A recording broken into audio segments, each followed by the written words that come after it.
네, 안녕하십니까. 신동기 인문학 강좌 오늘 8번째 시간, 이제 로마 제국사에 대해서 이제 공부하는 시간이 되겠습니다.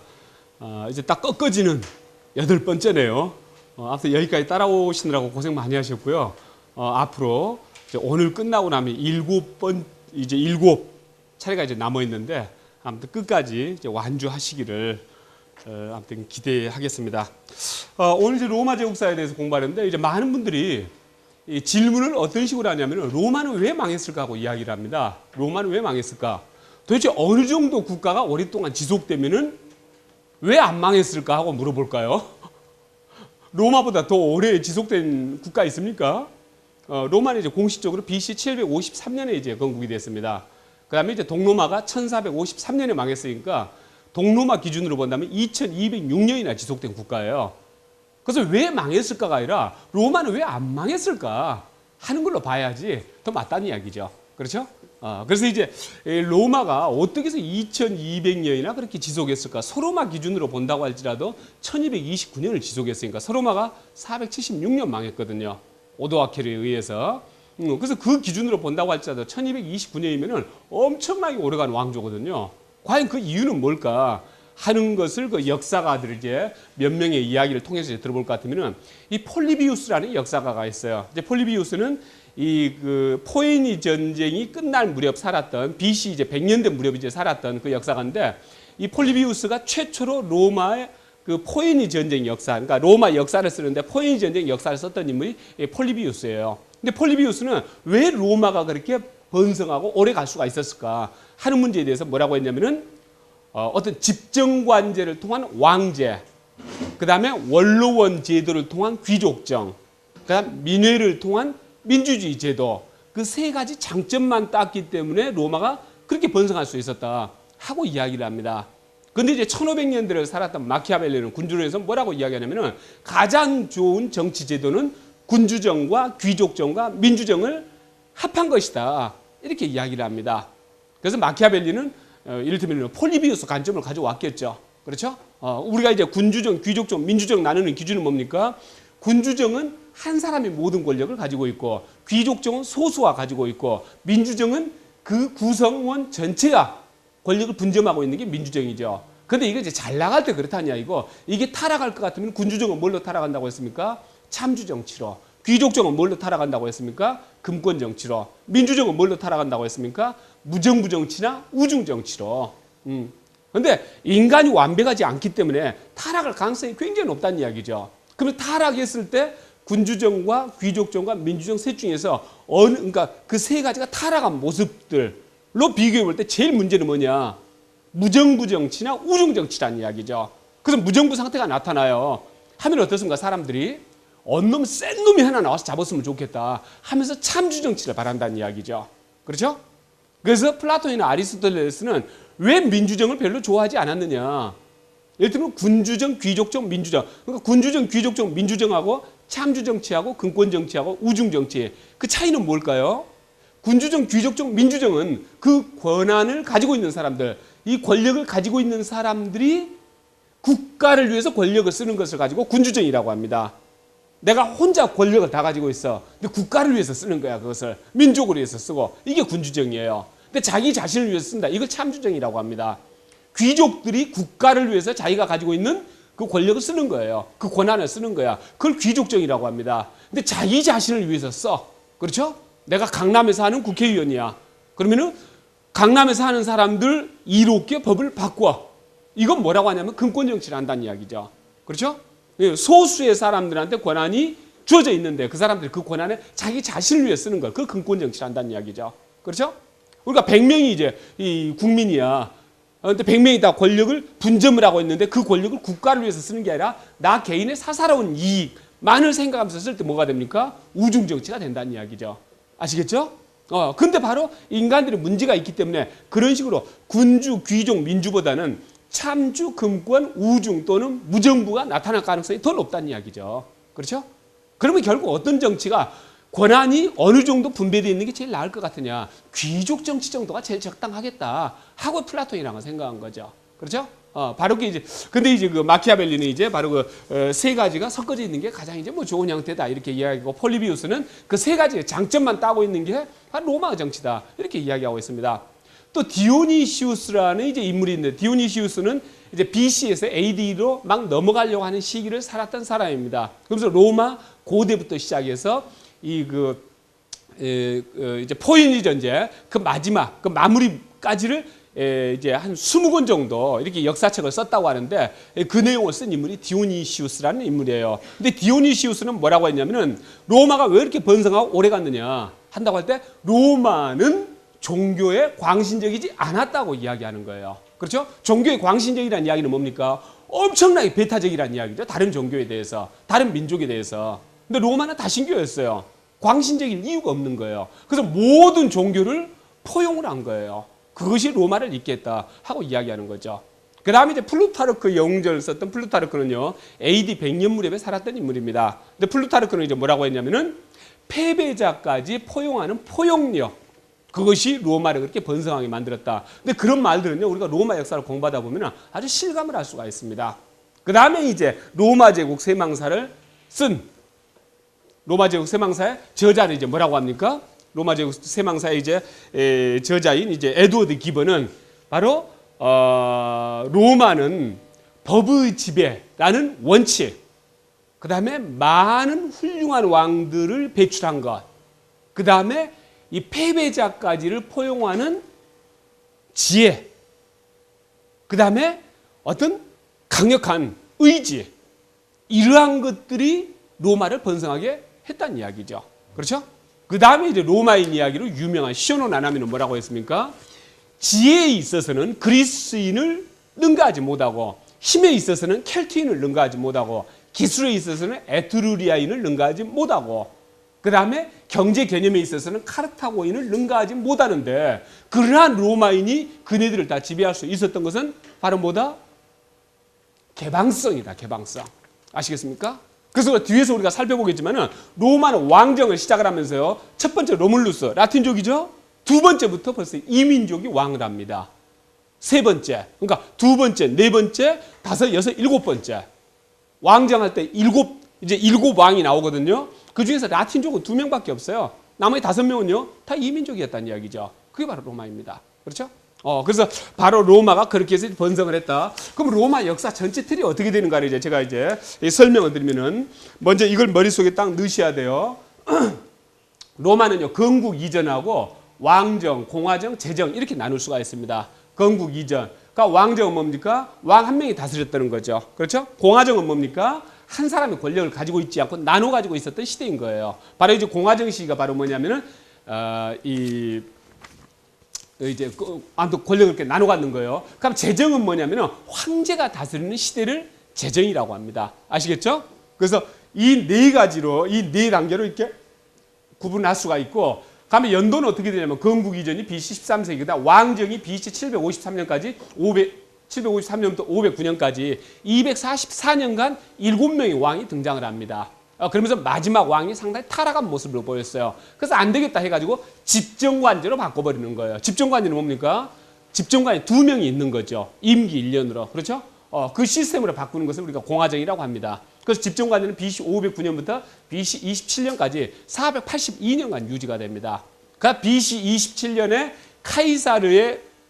카이사르 후계자로 등장한 옥타비아누스가 바로 드디어 이 황제로 1인 천하로 정치를 하게 되고, 이 동로마 기준으로 볼 때 이게 1453년까지 갑니다. 아시겠죠? 그 다시 한번 보시자면 로마 역사 전체 틀은 건국 이전, 왕정, 공화정, 제정 이렇게 보시면 된다. 그 다음에 이제 이 건국 이전은 뭐냐면은 바로 이 트로이 전쟁에서 트로이가 집니다. 그리스 이제 폴리스 국가들한테. 근데 그때 트로이 측에서 두 번째 정도 되는, 이제 부사령관 정도 되는 인물이 아이네이아스입니다. 그래서 이 아이네이아스가 제우스의 지시를 받고 새로운 국가를 설립하기 위해서 불타는 트로이를 뒤로하고 빠져나오는 거죠. 그렇죠?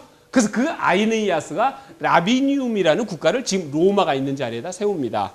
그 다음에 아이네이아스가 죽고 난 다음에 그 아들인 아스카니오스가 라비니움을 30년간 다스리다가 좀 자리를 옮겨갖고 알바론가라고 하는 나라를 만듭니다. 그리고 이 시간이 쭉 흘러가지고 BC 753년에 로물루스라는 인물이 알바론가를 부수고 이기고 난 다음에 그 다음에 로마를 만듭니다. 그 다음에 로물루스가 1대 왕이고 2대 왕, 3대 왕이 하고 7대 왕까지 해서 왕정이 진행되는 거죠. 아시겠죠? 그 다음에 이제 509년, BC 509년까지 왕정이 진행되고 난 다음에 BC 509년부터는 바로 집정관 제도로 바뀝니다. 집정관은 2명을 뽑는 거예요. 근데 임기가 1년입니다. 임기 1년요. 그래서 집정관 제도로 이제 바뀌는데 이때부터 로마가 조그만 이 도시국가 로마가 이제 이탈리아 전체 통일에 들어가는 겁니다. 그래서 공화정 시기 때 이탈리아 전체를 통일하고 이 지중해 주변까지 제국을 만드는 거죠. 그렇죠? 그래서 이제 이 삼리움 전투하고 타렌툼 전투에서 이탈리아 반도를 통일하고요. 그 다음에 이제 이 포에니 전쟁에서 우리가 학교 다닐 때 다 배우셨죠? 포에니 전쟁에서 카르타고하고 싸우고 이김으로 해서 지중해 패권을 잡게 되는 거죠. 아시겠죠?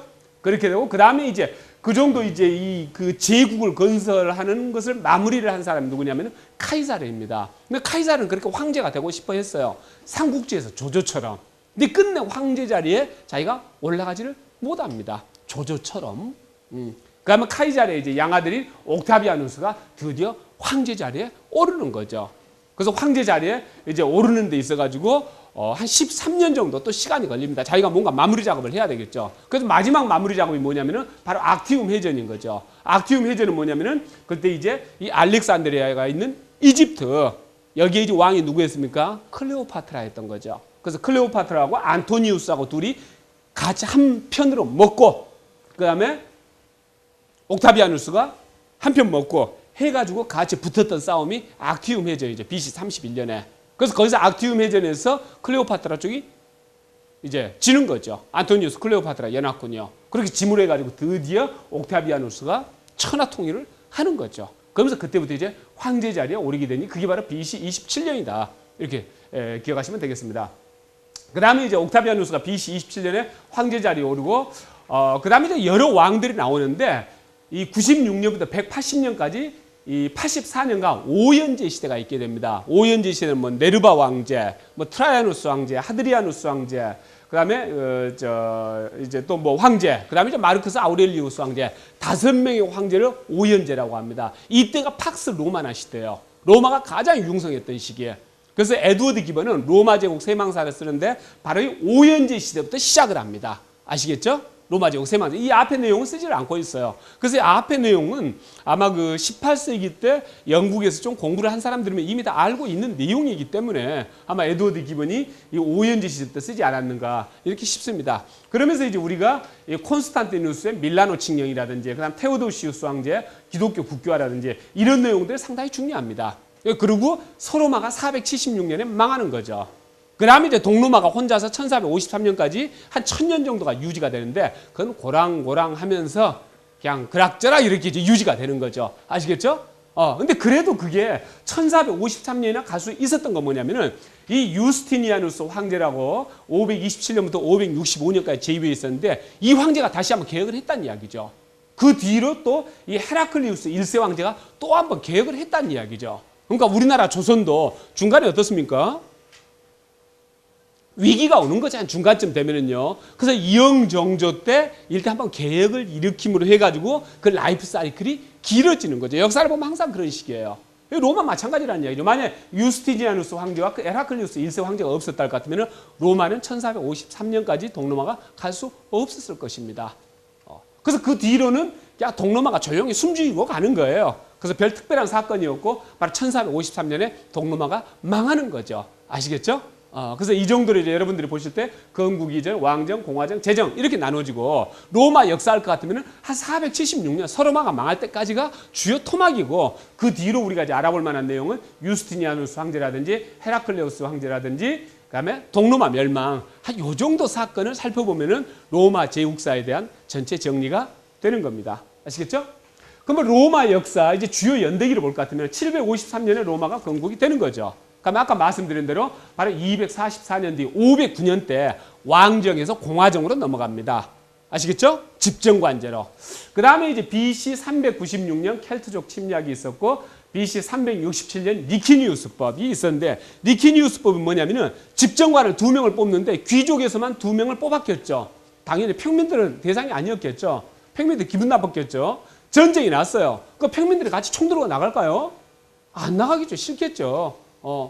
그래서 우리가요, 나중에 사회계약론에서 공부하겠지만은 왜 국가를 만드느냐? 국가를 만드는 건 뭐냐? 재산을 보호하기 위해서 국가를 필요로 하는 겁니다. 그렇죠?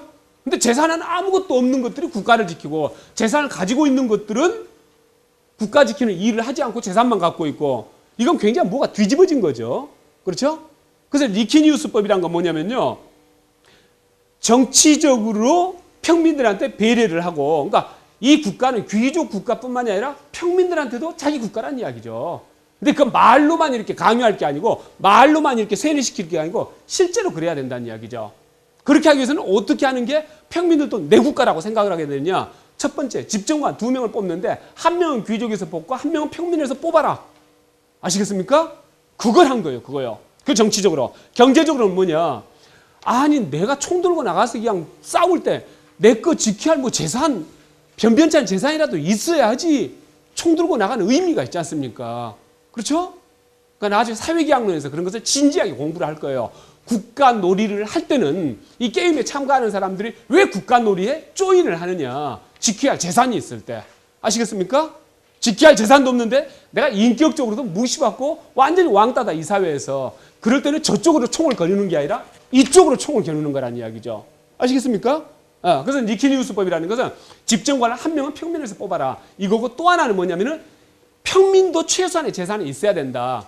해가지고 예를 들면 로마 시민으로서 재산을 갖는데 재산이라는 게 결국 뭡니까? 땅하고 이를테면은 그 이제 짐승일 거 아니겠습니까? 집에서 키우는 짐승요. 그래서 땅도 이를테면 몇 평 이상은 못 갖게 한 거예요. 그 다음에 짐승도 몇 마리 이상은 못 갖게 한 거예요. 그래야 고루고루 갖고 있어야지 나도 총 들고 나갈 이유가 있는 거죠. 지켜야 할 거 아무것도 없는 프롤레타리아가 딱 가지고 있는 거 2쪽인데 그렇죠? 총 들고 나가서 지킵니까? 내 조국이 아니라는 이야기죠. 이미 그건요. 조국은요. 조국은 사회계약론에서 국가와 개인은 계약관계입니다. 감정관계가 아니에요. 말장난 관계가 아니에요. 진짜 내 조국이라는 것은 거기서 뭔가 나한테도 분배가 있어야 돼요. 그랬을 때 그게 조국이라는 이야기예요. 아시겠습니까? 근데 니키니우스법에서는요. 그걸 그대로 실현하는 겁니다. 있어야지 우리가 같은 공동체죠. 같은 커뮤니티죠. 애는 이만큼 가지고 있고 애는 뭐 발가벗고 아무것도 없어요. 그건 커뮤니티가 아니에요. 아시겠습니까? 사회계약론은 냉정한 이성입니다. 냉정한 이성요. 그래서 니키니우스법은요. 그걸 바로 실현한 거예요. 아시겠죠? 그렇게 되고 그 다음에 이제 그 최초 평민 출신 집정관이 바로 다음에 나오는 거죠. 그 다음에 이제 삼리움족과 전쟁, 바로 이탈리아 반도를 통일할 때 있어서 첫 번째 전쟁이 삼리움족과 전쟁입니다. 그 다음에 타렌툼 함락도 전쟁이 또 그 뒤로 또 바로 이어지는 거죠. 그래서 삼리움 전쟁과 타렌툼 전쟁을 통해서 이 이탈리아 반도가 다 통일이 되는 겁니다. 그럼 이탈리아 반도를 통일했으니까 그 다음에 지중해를 이제 이 통일을 해야 되겠죠. 그게 바로 포에니 전쟁입니다. 아시겠죠? 그래서 BC 264년부터 BC 146년까지 118년간 진행이 되는데 큰 도막으로 볼 것 같으면 세 도막으로 이렇게 나누어집니다. 포에니 전쟁 전체가. 그래서 제1차 포에니 전쟁 11번을 붙어요. 제2차 포에니 전쟁 한 8번 붙어요. 그러니까 제3차 포에니 전쟁 이렇게 있는 거죠. 그래서 그 제3차 포에니 전쟁, 그러니까 세 차례의 포에니 전쟁에서 로마가 승리를 거둠으로 해가지고 완전히 지중해 패권을 잡게 되는 거죠. 그렇죠? 그 다음에 이제 BC 60년에 우리가 이제 알고 있는 카이사르 크라수스 폼페이우스의 제1차 삼두 정치가 진행이 됩니다. 그 삼두 정치가 진행된다는 이야기는 뭐냐면은 이제 공화정 가지고서는 이 큰 나라를 다스릴 수가 없다는 이야기예요. 집정관 2명 가지고서는요. 누구 한 명한테 권력이 완전히 모아져야지. 그렇지 않고서는 그냥 분산이 돼가지고 안 된다는 이야기예요. 그러니까 이제 황제 정치로 가기 전 단계로 이를테면 삼두 정치 이런 어중간한 모습들이 나타나는 거예요. 그 다음에 이제 카이사르가 죽고 이 크라수스하고 폼페이우스가 죽고 난 다음에 이 옥타비아누스가 안토니우스, 레피두스와 함께 제2차 삼두 정치를 또 시작을 하는 거죠. 그렇죠? 그렇게 되고 그 다음에 이제 아까 말씀드린 대로 BC 31년 악티움의 전에서 이 옥타비아누스가 안토니우스, 클레오파트라 연합군을 쳐부수는 거죠. 그러면서 완전히 지중해를 평정을 하는 거죠. 그 다음에 이제 오현제 시대가 이렇게 있고, 콘스탄티누스, 밀라노 칙령, 그 다음에 364년에 발렌티니아누스 황제에 의해서 동로마, 서로마가 완전히 나눠집니다. 아시겠죠? 그렇게 나눠지고, 그 다음에 이제 392년 테오도시우스 황제가 기독교로 국교하고, 그 다음에 476년 오도아케르에 의해서 서로마가 멸망하고, 그 다음에 이제 그 뒤로 동로마 시대가 되는데 527년, 565년 때 유스티니아누스 황제가 한번 개혁을 일으키는 거죠. 그러면서 동로마 생명이 연장됐다. 그러니까 610년부터 641년까지 헤라클리우스 1세라는 황제가 빵과 서커스를 없앴어. 빵과 서커스를. 로마 하면 뭡니까? 빵과 서커스. 로마 시민이 되면 굶어 죽지 않아. 무산자한테는 뭐가 지급이 돼? 미리 무상으로 지급이 됐으니까. BC 마지막 무렵부터 시작해서 이때까지 1400년까지. 그렇죠? 그 다음에 1년에 축제일이 며칠이었어요? 카이사르 때 65일이었어. 오현제 시대 때는 120일이 축제일이야. 근데 그 뒤로는 축제일이 얼마가 되느냐? 175일. 1년. 그러니까 1년 내내 빵 공짜로 배급이 되지. 축제, 그러니까 빵 그 미를 공짜로 수령할 수 있는 그 일테면 티켓을 가지고 있는 사람은 이 경기장을 그냥 들어갈 수가 있어. 그러니까 일단 로마 시민이란 건 뭐냐면은 일 안 하고도 항상 먹고 즐길 수가 있는 게 로마 시민이야. 그게 바로 빵과 서커스예요. 아시겠죠? 근데 헤라클리우스 1세가 그것을 없애버렸어. 몇 년 만에? 1450년 만에. 그게 바로 빵과 서커스입니다. 오케이. 그 다음 1453년 그란 로마가 망해 안 망해? 망해야죠. 좀 망하게 되는 거예요. 그렇게 되고, 그 다음에 우리가 참고로 좀 아셔야 될 게 그리스에 있어서 주요 사건이 BC 492년부터 BC 479년까지 페르시아 전쟁, 페르시아하고 그리스 폴리스 국가들하고 싸워가지고 그리스 폴리스 국가들이 이기는 거죠. 그러면서 그때부터 그리스 폴리스 국가들의 예를 들면 중흥 시기가 오는 거죠. 근데 그게 언제까지 지속됐냐면은 BC 431년부터 BC 404년까지 아테네를 중심으로 한 델로스 동맹과 스파르타를 중심으로 한 펠레폰네소스 동맹이 싸워가지고 아테네가 지는 거죠. 그렇죠? 그래서 우리가 그리스의 민주주의 할 것 같으면은 바로 이 페르시아 전쟁이 끝난 BC 479년부터 펠레폰네소스 전쟁에서 아테네가 진 BC 431년까지 이 48년간 이 짧은 시간이야. 이 짧은 시간. 이때를 우리가 그리스의 민주주의 시대라고 이야기를 하는 거야. 근데 사실은 노예가 있는 민주주의인 거죠. 그렇죠? 48년밖에 안 돼. 근데 그 48년을 누가 다스렸냐면 대부분 이 페리클레스라는 사람이 다스렸어. BC 460년부터 BC 430년까지 30년간. 그래서 페리클레스 하면은 바로 이 그리스 그리고 아테네의 민주주의 황금 시기를 다스린 정치가가 누구냐? 페리클레스라는 이야기예요. 아시겠죠? 그리고 이때 소크라테스가 태어났고, 근데 플라톤은 BC 429년에 태어났으니까 펠로폰네소스 전쟁이 터지고 난 다음 2년 뒤에 태어났어. 그리고 몇 년이야? 25년간을 전쟁 속에서 살았어, 플라톤은. 그러니까 전쟁 끝나고 난 다음에 아테네가 졌어, 자기 조국에. 열 받아 안 받아? 받지. 그래서 국가론을 쓰면서 어떻게 써? 어떻게 써? 국가라는 것은 완전 병영국가를 만들어야 된다. 병영국가. 그래야 다른 나라한테 안 먹힐 거 아닙니까? 그리고 처자식도 공유를 해야 된다. 막 태어나가지고 짜박짜박 걷기 시작하면 그때부터 군사훈련 시켜야 된다. 그래야지 안 망할 거 아니야 우리 국가가. 그러니까 국가론에는 플라톤의 한이 서려 있어. 그렇죠? 우리가 이 인불지 이부론이면은 불려군자호와 논어 첫 페이지가 하기편에 뭐가 나옵니까? 하기시습지 불력여로와 유붕자원방내 불력낙호와 인불지 이부론이면 불력군자호와 인불지 이부론이면 불력군자호와 무슨 이야기라고요? 다른 사람들이 나를 알아주지 않아도 열받지 않으면 이 또한 군자가 아니냐 하고. 그렇죠? 공자 자기 입장이야. 자기 입장. 그러니까 망한 귀족 집안으로서 예전에 귀족 그대로였을 것 같으면 편하게 먹고 살 건데 이게 먹고 살 수가 없으니까 콜리게 데려다가 그냥 다 갈치야 되는 거야. 그래서 몇 푼 받아가지고 먹고 살 수밖에 없는 자기 처지를 생각을 하면서 내가 이것저것 다 갖췄는데 인불지 이불은 다른 사람들이 알아주지 않는다는 이야기야. 그렇지 않아도 나처럼 점잖게 가만히 있으면은 속으로는 열불이 나지만은 얘 또한 군자가 아니겠느냐. 그거로부터 이제 논어는 시작되고 있는 거야. 그렇죠? 플라톤 마찬가지로 자기 개인적인 삶이 철학에 배어 있는 거야. 아시겠죠? 그렇게 이해하시면 되겠고. 그 다음에 BC 334년부터 BC 323년 알렉산더 원정이 있게 됩니다. 그래서 이 정도 내용으로 제가 이제 로마 역사 주요 연대기를 이제 말씀드렸고요. 그러면 이제 이 로마의 전신인 그 알바론가가 어떻게 세워졌느냐? 이 아이네이아스가 그러니까 트로이 전쟁이 BC 이제 한 1100년, 1200년 이 무렵에 이제 트로이 전쟁이 있었죠. 그리스 폴리스 국가들하고 트로이는 바로 여기 있었던 국가죠. 그리스 폴리스 국가하고 이 트로이를 중심으로 한 이 주변 국가들이 싸웠던 게 이제 트로이 전쟁이죠. 그래서 10년 동안 이제 진행을 해가지고 결국 이제 이쪽이 이깁니다. 이기는데 마지막, 그러니까 거의 이제 전쟁이 막바지도 아니지. 완전히 트로이 성이 이제 불타고 있을 때 제우스가 명령을 내리는 거야. 아이네이아스라는 이제 이를테면 세칸 정도 되는 사령관한테 빨리 이 트로이를 탈출해갖고 새로운 국가를 만들어라. 그 아이네이아스가 알겠습니다 해가지고 자기 아버지 들쳐오고 아들이 이제 들쳐오고 탈출하는 거야. 그래서 한참 헤매다가 이제 어디를 가게 되냐면 이 카르타고를 가게 됩니다. 카르타고. 이 카르타고는요, 이쪽 페니키아 지역에 살았던 디도라는 공주가 있었는데 결혼했는데 남편이 부자야. 그 나중에 자기 아버지가 죽고 난 다음에 오빠가 왕이 되면서 자기 남편을 죽여버렸어. 재산을 빼앗으려고. 그래서 이 디도라는 공주가 뒤따 이제 도망을 한 거야. 나머지 재산 챙겨가지고. 그 와가지고 어디로 도망이냐면 카르타고로 이렇게 도망을 했어. 카르타고로. 아시겠죠?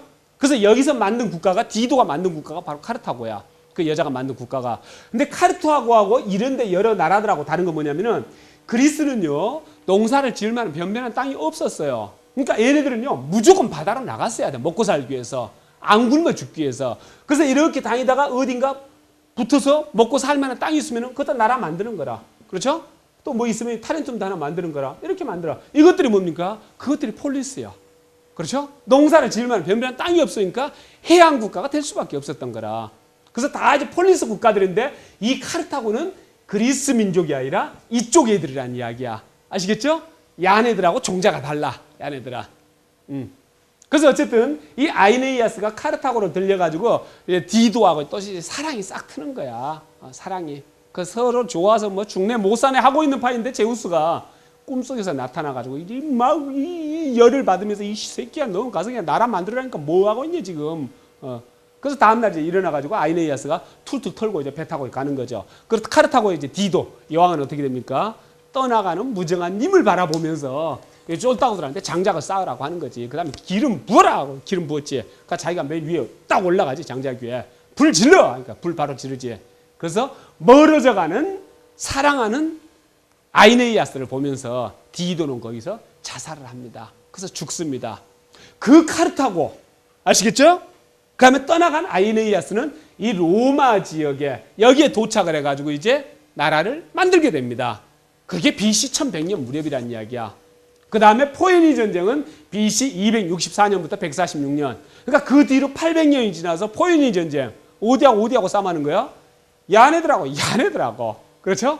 아이네이아스 후예들하고 디도 후예들하고 800년이 지나서 다시 만났으니 이 어찌 운명의 장난이 아니리요. 그렇죠? 그래서 디도와 아이네이아스 이야기는요, 여러 가지 이 서양에서 볼 것 같으면 여러 가지 스토리텔링으로 많이 쓰입니다. 이 무슨 연극 소재로도 많이 쓰이고 너무 가슴 아픈 사랑이니까. 그 다음에 그 사랑이 800년이 지난 다음에 이 로마와 카르타고가 싸워가지고 이 카르타고를 완전히 성전을 시켜버리는 거지. 17일간 완전히 화공으로 불을 싹 질러가지고 도시 자체를 완전히 없애버린 거야, 로마가. 그렇죠? 3차 포에니 전쟁에서. 그 비극은 언제부터 싹 떴다? 디도와 아이네이아스부터. 그래서 아이네이아스가 여기서 이제 나라를 만들면서 라비니움이라는 나라를 만듭니다. 그리고 또 꼴까닥 죽었어. 그러면 그 아들인 아스카니우스가 그 아버지를 이어서 30년간 다스리다가 이제 장소를 좀 옮겨가지고 알바론가라는 이제 나라를 이제 이읍니다. 알바론가요. 그래서 그게 이제 BC 1100년 무렵이죠. 그리고 시간은 흘러서 BC 753년이 이제 무렵이 되는 거죠. 그러니까 BC 한 800년 무렵이 되는 거야. 이제 BC 800년 무렵이 돼가지고 어떤 일이 있게 되냐면은 알바론가의 왕이 죽었어. 그랬더니 그 왕의 동생이 왕자리를 자기가 빼앗기 위해서, 그리고 그때 왕자가 없어서 공주만 있었어. 그 왕자리를 빼앗기 위해서 자기 조카인 그 공주를 신전의 무녀로 만들어버리는 거라. 무녀로. 그러면 시집도 못 가게 이제. 근데 또 신들이 그냥 놔둬서는 안 되죠. 그래서 마르스가 로마에서는 마르스, 그리스에서는 누굽니까? 아레스. 남자의 전쟁신. 이 마르스가 찾아와가지고 사랑을 나눠가지고 그래서 애를 좀 낳게 되는 거라. 그 애가 누구냐면 로물루스하고 레무스야. 그 왕이 보니까 애가 삑삑거리고 울고 있거든. 무년도 어떻게 애를 낳아? 보니까 신이 또 이제 또 장난을 쳐가지고 애를 또 만든 거라. 그걸 로물루스하고 레무스를 이제 바구니에다 담아가지고 티베레 강에다 띄워버리는 거야. 로마 티베레 강에다가 띄워버리는데 그게 둥둥 떠가다가 늑대한테 발견이 된 거야. 늑대. 그래서 늑대가 그 애들 데려다 이제 키웠지. 그래서 우리가 이제 로마의 그 고대사 볼 것 같다 항상 로물루스와 레물루스가 이 늑대 젖을 빨고 있는 이제 이런 모습들이 나오는 거죠. 또 그런 조각도 이제 많이 있고 그렇게 되는 거죠.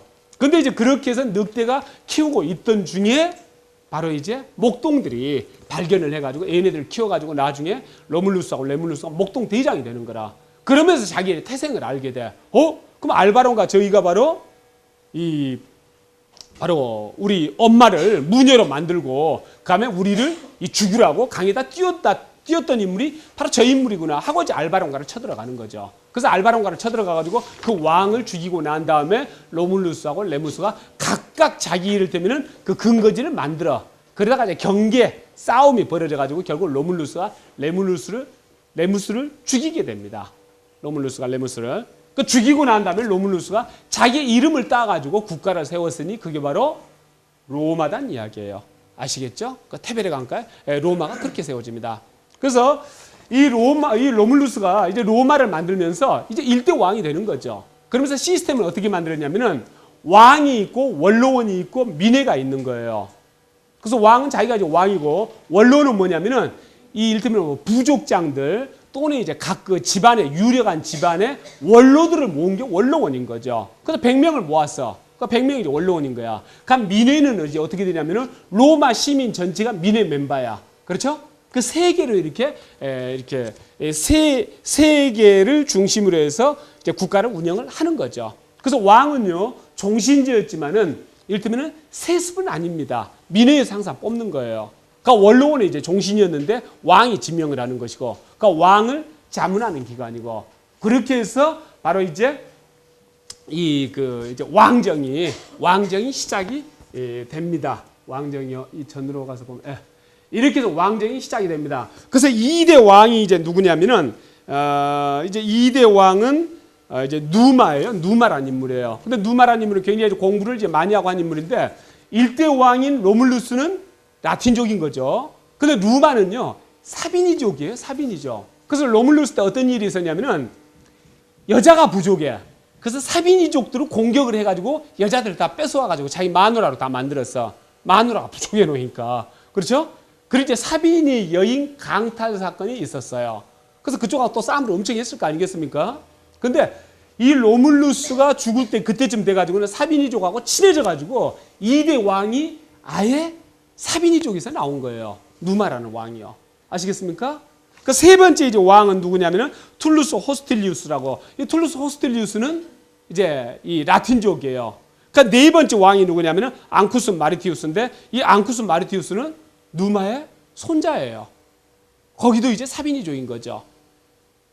그 다음에 이제 5대 왕이 타르퀴니우스, 프리스쿠스, 그러니까 6대 왕이 세르비우스, 툴리우스, 7대 왕이 타르퀴니우스, 스페루부스 이런 식으로 이어지는데 5대 왕, 6대 왕, 7대 왕은 라틴족이 아니라 에트루리안이에요.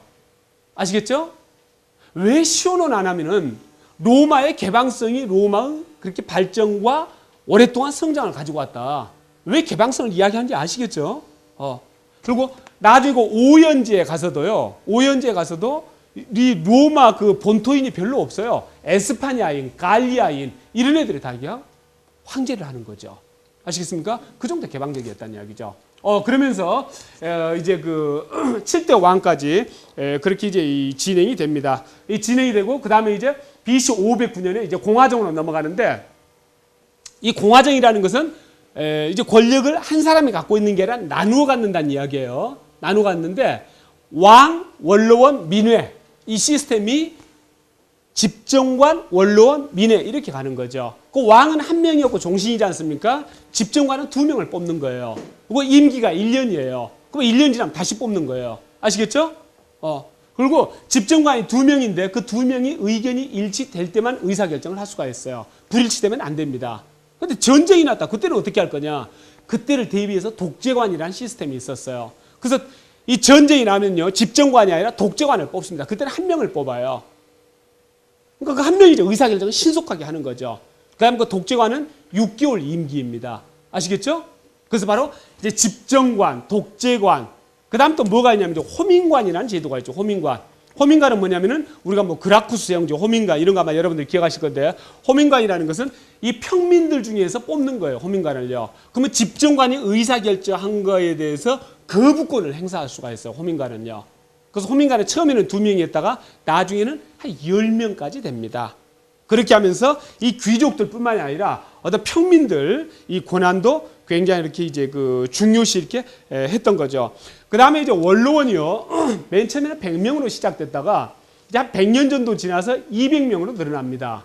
그 다음에 그 뒤로 또 이제 한 150년 정도 지나서는 300명으로 늘어납니다. 300명으로. 근데 맨 처음에 로물루스가 원로원을 창설할 때 그 이제 100개의 유력한 집안 원로들이 원로원으로 되었을 거 아니겠습니까?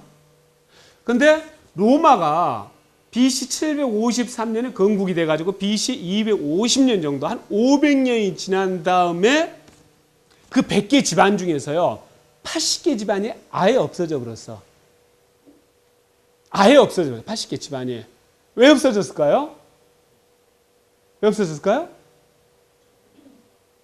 전쟁 나가서 노블리스 오블리제. 노블리스 오블리제. 귀족이란 건 뭐냐? 전쟁이 났다. 그러니까 우리나라를 지금 군주정으로 한다, 민주정으로 한다, 귀족정으로 한다. 그건 사실 중요하지가 않습니다. 아시겠습니까? 왜 그러냐면은 아까 말씀드렸죠. 군주정은 뭡니까? 그 한 사람한테 모든 권한이 집중되어 있는데 그 권한을 어떻게 하면 우리 국가가 잘 될 수가 있을까? 우리 민족이 잘 될 수 있을까? 거기에 대해서 쓰는 걸 군주정이란다는 이야기죠. 그 반대로 뭐라고 했다고요? 참주정, 독재정치, 전제정치. 그렇죠? 귀족정은 뭡니까? 우리 여기서 이를테면 이 한 30명이 국민이야. 근데 그 중에서 3명이 귀족이야. 3명이 모든 국가 운영 권한을 다 가지고 있어. 근데 3명이 그 권한을 누구를 위해 쓴다? 30명을 위해 쓴다는 이야기죠. 전쟁이 났어. 제일 먼저 달려간 사람이 누굽니까? 그 3명이란 이야기예요. 그렇죠? 그러니까 우리가 전쟁과 평화라든가 그런 영화를 보면 어떻습니까? 그 막 망나니들, 귀족 집안 자제들 술 먹고 막 기집질하고 그냥 막 이렇게 망나니로 가다가 전쟁이 났어. 그럼 제일 먼저 누가 나가던가요? 전쟁이에요? 귀족 자제들 다 말 타고 목숨 버릴 줄 알고. 그렇죠? 아니 영국에서 포클랜드 사태가 나고 이를테면 이라크하고 무슨 전쟁이 있고 그래. 해리스 왕자랑 가든가요, 안 가든가요? 제일 먼저 간다는 이야기죠. 제일 먼저 갔는지는 모르겠네. 그런데 이제 그렇게 했어서 아주 그 위험한 지역으로 어플라이를 했었어.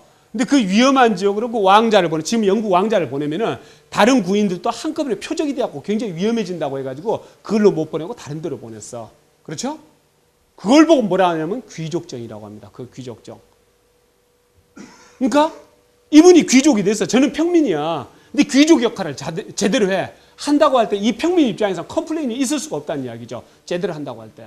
아시겠습니까? 그러니까 귀족정이 문제가 아니라 귀족정이 귀족정으로 안 가고 금권정치로 가는 게 문제란 이야기죠. 그렇죠? 근데 원로원 집안 100개의 원로원 그 명문 집안이 80개가 500년 지난 다음에 완전히 없어졌다는 이야기예요. 그렇죠? 그게 바로 노블리스 오블리제다. 하고 이제 이야기를 하는 거. 그러한 이제 전통이 지금까지 계속 이제 살아남아 있다고 이제 봐야 되겠죠. 그 다음에 이제 그 로마는요, 이제 다른 나라를 정복을 하면은 3가지로 구분했어요. 하나는 이제 소키, 그 이제 동맹국이에요. 그러니까 정치적으로 간섭 안 합니다. 그 따로 공무를 바칠 필요 없어. 다만 전쟁이 났을 때 군사를 보내주는 역할만 합니다. 그렇죠? 그 다음 콜로니아는 이제 식민지인 거죠. 그 다음 이제 무니키피아. 무니키피아는 뭐냐면은 에비 로마인이야. 3년 지난 무니키피아가 됐어. 제가 정복을 해가지고. 그럼 3년이 지나면은 이 무니키피아는 로마 시민이 되는 겁니다. 아시겠죠? 그러니까 로마 시민 예비군인 거죠. 그게 바로 이제 공화정입니다. 그렇게 해서 공화정이 시작되는데 바로 이제 이 로마 조그만 도시국가에서 이 공화정 시대 때 이 이탈리아 반도를 이제 통일하면서 이제 반도를 통일하게 되는 거죠. 그 통일한 전쟁이 바로 삼리움 전투와 타렌툰 전투입니다. 이 삼리움이라는 이제 족은요, 이 로마, 그러니까 이탈리아 중부부터 이 남부까지 산악지대에서 목축업을 주로 하는 그런 이제 민족들이었어요. 그러면서 게릴라전에 굉장히 능한 민족들이었어요. 그런데 이 처음 싸움에서 오히려 로마 왕이 이 삼리움한테, 그러니까 로마 왕이 아니죠. 집정관이 이 삼류민족들한테 잡히는 그런 이제 굴욕을 당하고 합니다. 근데 한 5년 뒤에 딱 이렇게 힘을 이제 만들어가지고 힘을 비축을 해가지고 삼류민족을 다시 치는 거죠. 그랬더니 이제 삼류민족이 아이고 좀 봐주라 해가지고 강화를 했다가 한 5년 정도 지난 다음에 삼류민족이 주변에 뭐 켈트족이라든가 여러 족속들과 함께 이제 거꾸로 또 로마를 또 공격이 오는 거예요.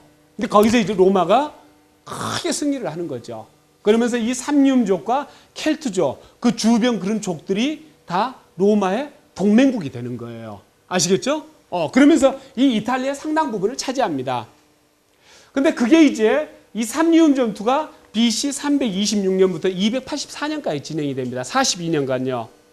근데 284년 전투가 끝나고 난 다음 몇 년 지나지 않은 다음에 어떤 사건이 벌어지냐면 여기에 타렌툼이라는 조그만 이제 그리스 폴리스 도시국가가 있었어요.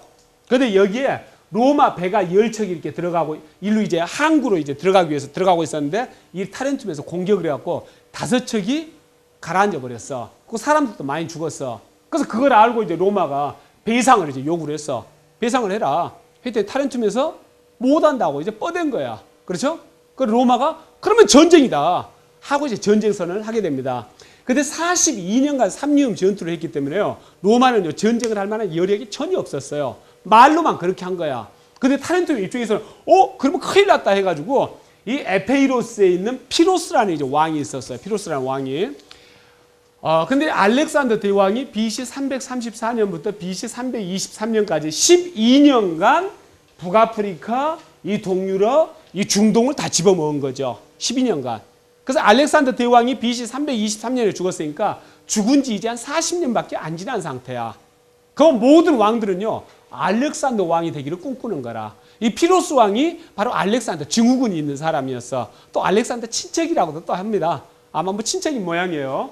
그래서 여기서 도움을 요청하니까 그래? 그런 일이라면 내가 잘하지 하면서 이제 2만 명의 보병과 3,000명 기병, 그다음에 2,000명의 궁병, 투석기병 500명 이렇게 몰고 일로 오는 거죠. 그다음에 타렌툼에서는 뭐라고 했냐면은 여기서 보병을 35만 명 준비해 놓겠다. 그러니까 기병을 2만 명 준비해 놓겠다 하고 이야기를 한 거예요. 그 왔는데 타렌툼에서는 전혀 그런 걸 준비를 해 놓지 않았어요. 근데 에페이로스 이제 피로스 왕은 그렇게 오면서 그때 코끼리도 이제 한 20마리 데리고 옵니다. 코끼리. 그러니까 그때 코끼리를 일테면은 무적 전차인 거죠. 그러니까 코끼리를 처음 본 병사들일 것 같으면은 무지 무서운 거죠. 엄청나게 큰 게 막 와서 달려오면은 죽는 거죠. 깔아뭉기면요. 그렇죠? 그래서 여기서는 코끼리가 이때 처음 이제 등장을 합니다. 이때. 그래서 코끼리부터 데리고 오는 거예요. 근데 이제 로마에서는 이 전쟁을 선언만 했지 싸울 어떤 능력도 없고 의사도 없었어요. 근데 보니까 이 피로스 왕이 일로 왔거든. 아이고 큰일 났다. 그래서 이 타렌툼하고 피로스 왕하고 손을 맞추기 전에 성공을 먼저 해야 되겠다 해가지고 먼저 공격이 들어옵니다. 근데 피로스 왕한테 깨지는 거죠. 그래서 로마는 한 6,000명 죽고 피로스 왕 쪽은 한 3,000명 죽습니다. 그래서 피로스 왕은 바로 추격을 해갖고 또 로마를 이제 공격을 합니다. 그래서 이 로마가 이 동맹국들하고 같이 이렇게 동맹으로 연결되어 있기 때문에 이 로마를 공격하면 동맹국들이 다 떨어져 나갈 것이다. 그렇게 하면 로마를 집어먹기 어렵지 않을 것이라고 생각을 했어요. 말씀드렸죠? 왕정이 7대까지 이어졌다는 이야기예요. 근데 1대 왕, 3대 왕만 라틴족이고 2대 왕, 4대 왕은 사빈이죠. 5대 왕, 6대 왕, 7대 왕은 에트루리아족이라는 이야기죠. 그 정도로 개방적인 국가가 로마였어요. 동맹국들이 흩어졌을까요? 안 흩어졌어. 근데 그것만 안 흩어진 게 아니라 더 중요한 건 뭐냐면은 피로스가 딱 판단한 게 뭐냐면 아이고 이게 만만한 싸움이 아니구나 하고 판단했던 게 동맹국들이 흩어지지 않고 또 하나는 뭐냐면은 무산자 계급들이 다 총칼 들고 나왔다는 이야기야. 그거 굉장히 중요한 거예요. 무산자 계급들이 아무 재산도 없어. 가지고 있는 것은 홈리스 이거밖에 없어. 그렇죠? 전쟁이 났어.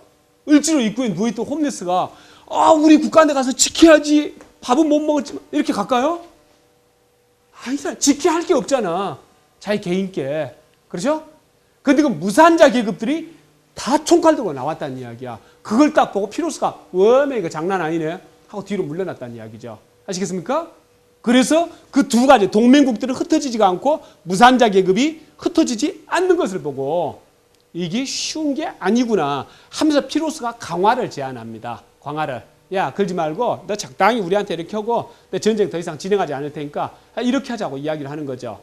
그러면서 이제 그 강화 이야기가 나와가지고 저쪽에서 이제 이제 로마 포로들을 찾아가기 위해서 이 피로스한테 돈을 들고 또 사신이 이제 가는 거라.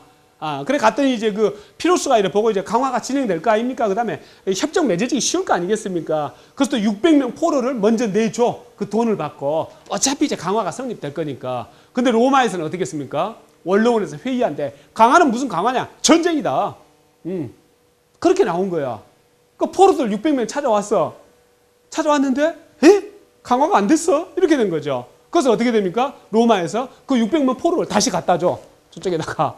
굉장히 신사적이죠. 피로스 왕한테 다시 갖다 줬어. 근데 그때 또 이제 어떤 일이 있게 되냐면 피로스 왕의 주치의가 로마로 첩자를 보내가지고 내가 피로스 왕을 죽이겠다. 그 대가로 나한테 무엇을 주겠느냐. 로마 입장에서는 무지 좋은 거죠. 피로스 왕을 죽여주겠다는데 뭘 주겠느냐. 그 로마에서는 어떻게 했을까요? 피로스 왕한테 알렸어요. 그 사실을. 너 시의가 그렇게 죽인다 그랬다. 그래서 피로스 왕이 어떻게 했을까요? 물론 죽이고 그 다음에 지금까지 잡아둔 로마 병사들 다 보내고 로마에서도 지네들이 잡아뒀던 피루스 사병들 다 보내고. 아시겠습니까? 그런 게 그러니까 우리가 삼국지만 전쟁이라고 생각해서는 안 돼요. 삼국지만은요. 근데 이런 사례는 뒤에 또 나옵니다. 포에니 전쟁 때요. 레굴루스라는 집정관이 자기 목숨을 버려가지고 또 신의를 지키는 거예요. 그렇기 때문에 나중에 화약을 하더라도 믿을 수가 있고 강화를 하더라도 믿을 수가 있는 거예요. 그렇죠? 그러니까 전쟁은 이를테면 국가 간의 관계는 뭐냐면요. 원시 상태입니다. 원시 상태는 센 놈이 최고예요. 그렇지만 거기서도 그 꼭 지켜야 할 그 게임 룰은 또 있다는 이야기죠. 영원히. 그렇죠? 서로 싸우고 또 평화협정도 맺고 이런 사이들일 거 아니겠습니까? 그걸 지켰다는 이야기죠. 그 다음에 또 한 번의 전쟁이 이제 있었어요. 또 한 번의 전쟁이 있었는데 그때 로마가 또 집니다. 근데 그때 마침 이제 이 시라쿠사라는 국가가 이 카르타고가 시라쿠사를 이렇게 공격을 하고 하니까 우리 좀 도와주세요 하고 피로스 왕한테 원조를 요청을 합니다. 그래서 로마하고 싸우다가 피로스 왕은요 이 시라쿠사로 가가지고 한 3년간 또 여기를 지원을 해줍니다. 그렇게 하다가 돌아와요. 그래서 군사들 그냥 뭐 엄청 잃습니다. 엄청 잃고 이제 뭐 반쪽도 안 남은 군사를 데리고 이제 옵니다. 그러면서 이제 이 피로스는 또 그걸 한번 또 기대해 봅니다. 이 로마가 동맹국들하고 관계가 어떨 것인가를. 그래 보니까 로마는 그 사이에 동맹국들하고 더 관계가 탄탄하게 돼 있는 거예요. 그래서 그때 이제 이 피로스 군하고 로마 군하고 다시 한번 싸움을 붙습니다. 누가 이겼을까요? 로마가 이겼다는 이야기죠. 그래서 피로스는 전혀 미련 없이 그대로 군사 철수해가지고 돌아갑니다. 그래서 그때 제일 강군이 바로 피로스 군이었다는 이야기죠. 이걸 로마가 이겼어. 그러니까 어떻게 됩니까? 이 주변의 부족들이 다 로마한테 이제 로마 편으로 이제 돌아서는 거죠. 그러면서 로마가 이 삼리움 전투하고 타렌툼 전투에서 바로 이겨서 여기를 다 이제 통일을 하는 겁니다. 이탈리아를요. 그래서 그게 280년부터 273년까지 한 7년 정도 진행이 됐어요. 타렌툼 전투가. 근데 273년이 지금인데 그 뒤로 이제 뭐가 있게 되냐면은 바로 이 메시나에서 이 시라쿠사가 메시나를 쳐들어오는 거예요. 그래서 메시나가 로마한테 우리를 좀 구해 주십시오 하고 이제 연락을 하게 됩니다. 근데 로마 입장에서는 전쟁이 끝난 지가 얼마 안 됐기 때문에 이 메시나하고 시라쿠사하고 싸우는데 여기를 관여할 만한 그런 형편이 전혀 안 됐어요. 근데 그때 이제 국제 정세를 먼저 말씀드릴 것 같으면은 이게 이탈리아고 이게 시칠리아 섬입니다. 시실리 섬. 그 다음에 이게 카르타고예요. 아시겠죠? 그 다음에 이제 코르시카, 사르데니아 뭐 이렇게 되는데 이 시칠리아 섬 한 절반 정도 이쪽은요 그리스 폴리스 국가들이 잡고 있습니다. 지중해 패권을요 이쪽을. 그 다음에 시칠리아 섬 왼쪽하고 이쪽 부근은 대체적으로 카르타고가 패권을 잡고 있어요. 그래서 지중해를 그리스 폴리스와 카르타고가 분점을 하고 있는 거죠. 카르타고는 국가 하나예요. 그러니까 엄청 센 거죠. 그리고 아까 말씀드렸죠. 여기에 다 그리스 폴리스 이렇게 국가들인데 이 카르타고는 페니키아 쪽이라고. 아시겠죠? 이 안에들은 종족이 다른 거라. 이런 상태였습니다. 그래서 메시나에서 이제 도와달라고 하니까 로마가 고민을 하다가 좋다. 그럼 도와주겠다. 하고 이제 17,000명 병사들을 끌고 메시나 땅으로 들어오는 거죠. 이건 몇 킬로 안 됩니다. 이게 메시나 해협이요. 몇 킬로 안 돼요. 그러니까 여기를 들어오는 거죠. 그러니까 시라쿠사하고 카르타고가 같이 이제 공격을 해오는 거예요. 로마를요. 그래서 먼저 시라쿠사를 물리치고 그다음에 카르타고를 또 물리치고 난 다음에 그다음에 이제 시라쿠사를 다시 공격을 해가지고 박살을 내는 거죠. 그 다음에 이제 시라쿠사하고는 동맹을 맺게 됩니다. 강화를 맺게 돼요. 저 패고 난 다음에 너 죽을래 말 들을래 목 딱 조르고 그렇죠? 뭐 이렇게 했겠죠. 손 뒤로 비틀어가지고. 그래서 히에른이라는 왕이 아이고 말 들을게 니네하고 친하게 지낼게 해가지고 이렇게 한 거죠. 아시겠죠? 그게 이제 1차 싸움입니다. 그래서 포에니 전쟁은요. 1차 싸움은 바로 264년부터 241년까지 BC 264년부터 BC 241년까지 23년간 진행이 됩니다. 23년간요. 이렇게 진행이 되는데 11번을 싸웁니다. 11번을요. 지금부터 11번 싸운 것을 간단하게 말씀드리면 첫 번째 싸움에서 이겼죠. 그 다음에 이제 두 번째 싸움에서 이쪽 밑에 아그리젠토라고 있습니다. 여기를 또 이제 로마가 빼앗습니다. 그리고 세 번째 싸움에서는 로마가 집니다. 그때 이제 결국 카르타고하고 싸우려면 해전을 할 수밖에 없어요. 바다 싸움을. 근데 로마는 육전에 강한 사람들이지 해전하고는 거리가 먼 애들이에요. 조조 군사처럼. 아시겠습니까? 근데 어쨌든 이제 배는 만들어야 될 거 아니겠습니까? 그래서 갤리선을 만드는 거예요. 갤리선을. 그래서 5단 갤리선을 100척을 만들었어요. 그러니까 3단 갤리선을 200척을 만들고 그 5단 갤리선, 3단 갤리선은 뭐냐? 노를 젓는데요. 1층, 2층, 3층, 4층, 5층에서 5층에서 노를 젓는 거예요. 아시겠습니까? 이게 5단 갤리선이에요. 5층으로 되어 있어. 노를 젓는 게 노가. 그러니까 이게 상당히 높아지겠죠. 그러니까 5단 갤리선은 노 젓는 애들 300명. 그다음에 싸우는 애들 300명 이렇게 됩니다. 아시겠죠? 그러니까 3단 갤리선은요. 이게 3단이에요. 노 젓는 게. 그러니까 배가 너무 높으면 위험하니까 그 밑에서 노 젓는 그 뭐 노예들 같으면은 거의 그냥 허리 부러질 정도겠죠. 그렇죠? 뭐 좌측으로 하면 좌측으로 돌리고 그냥 빨리 저 하면 그냥 죽으라고 줘야 돼요. 그래야 이제 도망갈 수가 있는 거니까. 그렇죠? 그러니까 3단 갤리선은 바로 3단입니다. 그래서 이것은 100명이 노를 젓고 100명이 전쟁을 하는 겁니다. 그럼 뭐 며칠 전에 그 TV 보니까 뭐 거북선 그 그림이 뉴욕에서 뉴욕이 미국에서 뭐 이렇게 나왔다고 이렇게 하더라고요. 근데 지금 우리가 알고 있는 거북선 모양하고 좀 다르다고 이렇게 이야기 나오면서 그러면은 이 싸움도 하고 노도 줬고 뭐 이것 아니겠느냐 뭐 이런 이야기들 나오더라고요. 그런데 이 갤리선 형태로 볼 때요. 싸움을 하면서 노도 줬고 이건 할 수가 없습니다. 노 젓는 사람 따로 있고 밑에서는 그냥 다 우통 벗고 우리 그 영화에서 한 번씩 보죠. 그렇죠? 로마 그 볼 것 같으면 어떻습니까? 노예들 그냥 옷 다 벗고 그냥 거울 밝아버린 상태에서 그냥 거기서 막 그렇죠? 사나이가 아니라 이거 죽는 거죠, 그냥. 죽는 거죠. 그렇죠? 그렇게 노를 젓는 거죠. 위에서는 죽으라고 싸움을 하고. 이게 5단 갤리선, 3단 갤리선입니다. 그래서 이것을 100척, 200척을 건조를 해가지고 싸움을 한 거예요. 근데 첫 번째 싸움에서 졌어. 스키피오라는 이제 해군 사령관, 걔가 니팔이라는 섬을 빼앗아서 로마 측에서 배를 건조하고 처음 싸움에서. 근데 결국은 에네한테 다시 빼앗기고 맙니다. 근데 그게 왜 그랬냐면은 주요 원인이 뭐였냐면은 이 300척 배가 같이 움직여야 되는데 따로따로 움직였어. 그러니까 어떻게 됩니까? 주업 깨지고 난 다음에 이 배가 오고 또 주업 깨지고 이렇게 되는 거죠. 러일 전쟁 때 그렇게 해가지고 러시아가 일본한테 진 거죠. 그렇죠? 그래서 이 같이 나가야 되는 건데 똥배가 있고 쇠배가 있고 속도는 누가 결정한다? 똥배가. 아시겠습니까? 똥배가. 그게 편대식이라고 합니다. 그게 편대식. 편대식. 아시겠죠? 아무튼 그렇게 해서 세 번째 싸움에서 집니다. 그 네 번째는 어떻게 되냐면요. 이 두일리우스라는 인물이 있었어. A가 뭘 만드냐면은 이 배에다가 두일리우스는 해군사령관이 아니에요. 근데요. 육군사령관이야. 근데 A가 이겼어. 해전에서. 어떻게 이겼느냐. 그게 창의성입니다. 그게 창의성. 그래서 이 시각을 바꾸지 않으면요. 창의성이란 건 나오지가 않습니다. A는 육군이야. 두일리우스는. 육군사령관. 그러면은 로마는 육전에 강하고 중무장, 이 레기온들, 중무장, 보병들, 얘네들이 로마 병사들의 핵인데 육전처럼 싸워야 될 거 아니야. 근데 바다에서 어떻게 하면 육전적으로 싸울 수 있을까? 육전으로 싸울 수 있을까? 그걸 고민을 한 거야. 고민한 결과 뭘 만드냐면은 이걸 만들어. 여기는 낫처럼 이렇게 날카로워. 낫. 아시겠죠? 그 다음에 이건 상당히 무겁습니다. 이렇게요. 이걸 보고 까마귀발이라고 시온은 안 하면 설명을 하고 있죠. 까마귀발.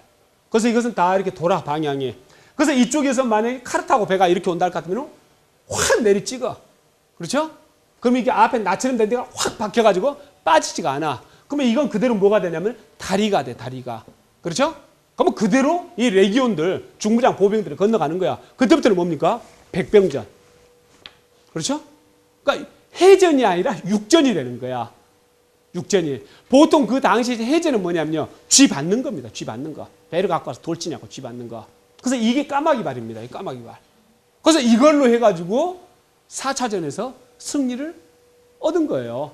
그래서 5차전에서는 드디어 카르타고의 클리피아라는 곳에 상륙을 합니다. 그러니까 카르타고는 이제 난리가 난 거지. 그래서 어떻게 되냐면 그때 카르타고가 이제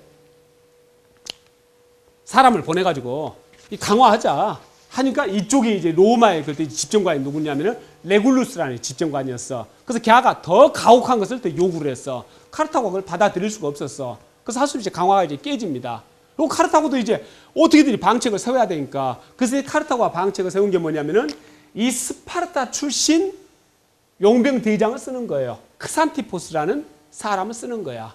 그래서 크산티포스가 이제 용병 대장으로 카르타고를 위해서 싸우는 거야. 그러면서 뭘 하냐면은 이 카르타고 가까운 데 누미디아라는 나라가 있었어. 근데 이 누미디아는 기병으로 끝내주는 데예요. 기병으로. 그래서 이 누미디아 기병대를 끌어들이고 또 하나는 뭐냐면은 코끼리 부대를 새로 하나 만들었어. 코끼리 부대. 그렇게 해가지고 크산티포스가 지휘를 해가지고 6번째 싸움에서는 여기가 이깁니다. 카르타고가요. 그 다음에 이제 7번째 싸움에서는 이제 로마가 이기는데, 그래서 이렇게 이기고 난 다음에 그때 이제 이기면서 이쪽 집정관인 레굴루스가 일로 이제 잡혀왔어. 카르타고로. 그 잡혀와가지고 카르타고에서 레굴루스를 이제 그 로마로 다시 보내면서 가가지고 네가 강화가 되도록 설득을 해라. 로마원 가서. 알았느냐. 그 다음에 설득이 되든 안 되든 너는 다시 돌아오는 걸로 우리랑 약속한다. 그러니까 레굴루스가 좋다. 그렇게 약속한다. 하고 로마로 가는 거예요. 로마로 가가지고 원로원에서 이제 일장 연설을 하는 거죠. 하면서 어떻게 됩니까? 끝까지 싸워야 된다. 카르타고하고는 절대로 강화해서는 안 된다. 하고 그 연설 마치고 뒤로 돌아서 씩씩하게 다시 일로 온 거예요. 그래서 어떻게 됐을까요? 레굴루스는 죽었죠. 죽었죠. 그래서 이렇게 망태기 같은 데다가 레굴루스를 넣어가지고 코끼리들한테 발로 차게 해가지고 결국 레굴루스는 죽고 맙니다. 그러면서 7차전에서 로마가 또 이깁니다. 또 8차전에서 이제 팔레르모라고 이쪽 땅을 또 이제 빼앗는 거예요. 9차전에서 또 이기고. 그러니까 10차전에서 로마가 이제 집니다. 근데 11차전에서는 다시 이제 이쪽을 카르타고 이제 땅을 빼앗으면서 10차전에서 11차전에서 그렇게 이기는 거죠. 그러면서 이제 그 다음 이제 포에니 전쟁 2차전으로 건너가면서 2차전에서는 누가 이제 활약을 하게 되냐면 드디어 한니발과 스키피오가 등장을 하게 됩니다. 잠깐 쉬었다가 진행하도록 하겠습니다. 예. 그러면 이어서 이제 로마 제국사를 계속 이어서 이제 말씀드리도록 하겠습니다. 아까는 그 제1차 이제 포에니 전쟁 264년부터 241년까지 있었던 제1차 포에니 전쟁에 대해서 이렇게 말씀드렸습니다.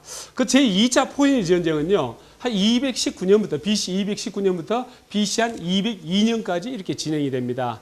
근데 본격적으로 이제 그 전쟁이 진행되기 전 상황을 간단하게 말씀드리면은, 이제 카르타고가 1차에서 졌지 않습니까? 그 배상금 물어줘야죠. 그때 또 용병들을 썼을 거 아닙니까? 그래서 용병 비용이라든지 배상금을 물어주기 위해서는 증세를 할 수밖에 없어요.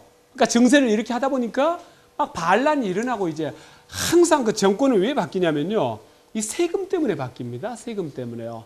반란이 일어나고 시끄러운 거죠. 그래서 그때 이제 그런 반란을 다 진압하고 했던 인물이 하밀카르 바르카스라는 인물입니다. 바로 한니발의 아버지죠. 그래서 하밀카르 바르카스가 한 3년에 걸쳐가지고 반란을 다 진압을 하고, 근데 그때 이제 이 코르시카라든지 사르데니아 이런 데는 이 카르다고 편이었는데 로마 편으로 다 돌아가 버립니다. 이런 데가요. 굉장히 이제 불리해지는 거죠. 그래서 하밀카르 바르카스가 어떤 결정을 내리냐면은 이쪽 에스파냐 지역을 식민지로 만들어야 되겠다 하는 결정을 하게 됩니다. 그러면서 자기 아들 한니발이 8살밖에 안 됐는데 그 어린 한니발, 그 다음에 사위 하수드루발, 또 작은 아들 하수드루발, 그러니까 셋째 아들 마고네, 이런 애들을 다 데리고 이제 병사들 데리고 일로 이제 가는 거죠. 이 에스파냐로요. 그래서 가가지고 그 카르타헤나라고 이런 이제 도시들을 개발을 하는 거죠. 도시 개발을 하는 거죠. 그래서 이 주변 이제 에스파냐 주변에 이 사람들을 다 모아가지고 이제 군사를 만들고 가서 이제 새로 다 창조해내는 거예요. 그러다가 이제 하밀카르 바르카스가 이제 죽습니다. 그래서 하밀카르 바르카스가 죽고 난 다음에 그 사위인 하스두르발이 그 이제 이 총독직을 이어서 8년 정도 이렇게 맡습니다. 그 다음에 이제 하스두르발이 죽습니다. 그러면서 그때 이 로마하고는 이쪽이 이제 에브르강이라고 이제 있어요. 지금 스페인에 있습니다. 에브르강이라고. 이 에브르강을 경계로 해가지고 이 위로 안 올라가겠다.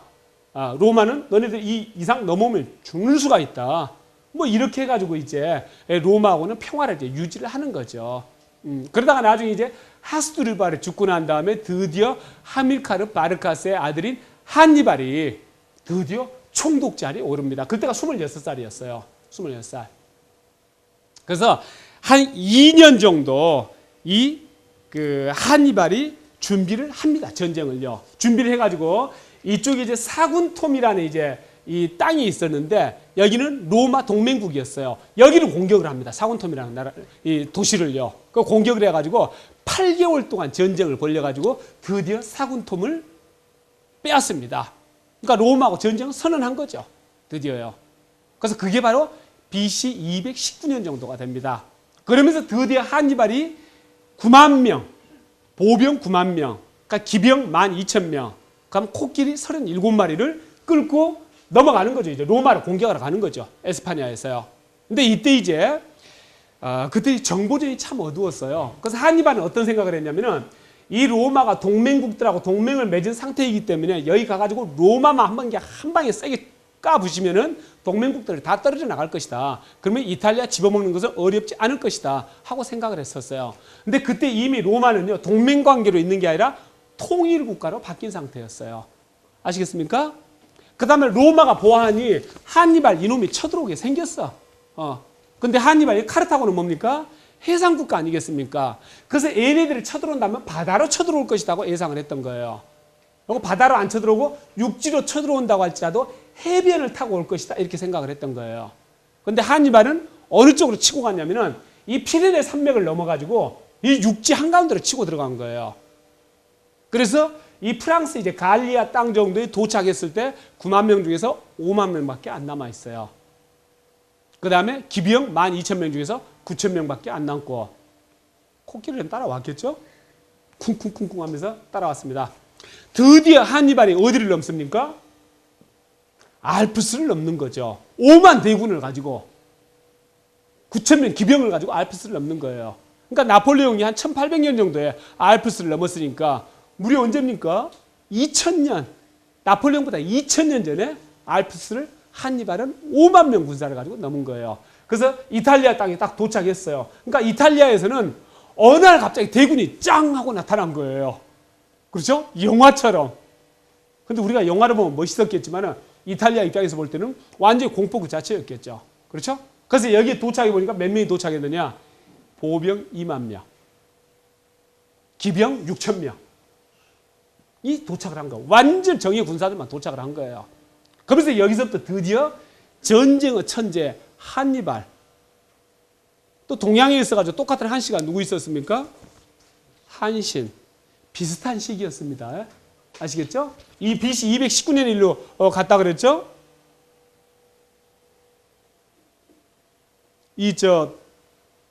거기가 진나라가 BC 221년에 설립이 돼서 BC 207년에 망했습니다. 14년밖에 안 갔어요. 그렇죠? 그러니까 BC 207년부터 BC만 한 200년 사이일 때면 유방과 항우가 싸우고 하면서 그때 한신이 있었던 거예요. 그러니까 10년 차이예요. 아시겠죠? 이쪽에서 한니발이 있고 양한씨가 양쪽에서. 그렇죠? 그렇게 좀 활약을 했던 때죠. 그래서 일로 넘어온 거야. 그래서 여기서부터 이제 한니발이 이제 전쟁 천재로서 실력을 유감없이 발휘합니다. 그 첫 번째가 이제 티치노 기병전이었어요. 티치노 기병전. 그러니까 그때는 기병을 얼마나 많이 가지고 있고 기병 능력이 뛰어나냐가요. 전쟁에서 이기고 지는데 승패를 가릅니다. 아주 중요했어요.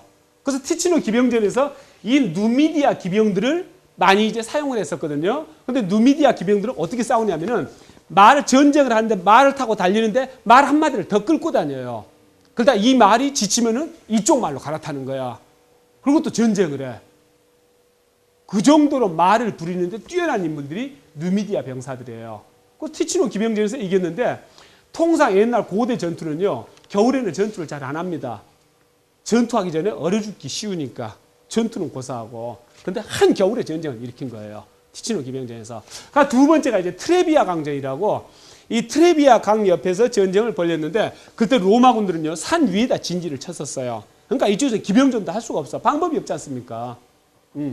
이쪽 이 한니발 입장에서는요. 그 한니발이 어떻게 하냐면은 그때 집정관이 2명이었는데 한 놈이 열을 잘 받는 놈이야. 셈프로니우스라고. 그 갸를 이제 살살 이제 열받게 한 거야. 그러니까 이놈이 열받았고 완전히 이렇게 하면서 이놈들 다 죽인다고 산에서 내려온 거야. 그래서 트레비아 강이 이렇게 있고 이쪽에 한니발이 딱 진을 쳤다 할 것 같으면 트레비아 강 건너편에 딱 진을 친 거야. 산 꼭대기에 있으면 될 거 아닙니까? 그럼 이쪽에서 기병전도 못 할 것이고. 근데 성질 급한 놈이 먼저 죽는다고 셈프로니우스가 내려온 거야. 오냐 그래. 너무나 잘했다 하고 어느 날 그냥 충분히 다 밥을 먹이고 그때도 겨울이었어. 그 다음에 다 몸에 기름을 바르고 얼어 죽지 않게. 그리고 새벽에 그냥 급습을 때려버린 거야. 새벽에. 근데 저쪽에는 아직 새벽잠 자고 있었지. 또 한겨울에 전쟁하는 것은 익숙하지가 않아. 왜? 한겨울에 전쟁하는 게 아니니까. 그 새벽에 밥도 안 먹은 상태인데 엄청 추운 상태야. 그 상태에서 이쪽에서 밥 빵빵하게 먹고 급습을 해보니까 그대로 망가져버린 거죠. 그렇죠? 그래서 트레비아 강전에서 2차전에서도 완전히 깨졌어. 그 3차전은 뭐냐면 이제 트라시메노전이라고 이 트라시메노 호수가 있었어. 그러니까 한니발에 다 쳐부수고 이제 이쭉 이제 뭐 아르노강을 따라가지고 밑으로 이렇게 쭉 내려오는 거라요.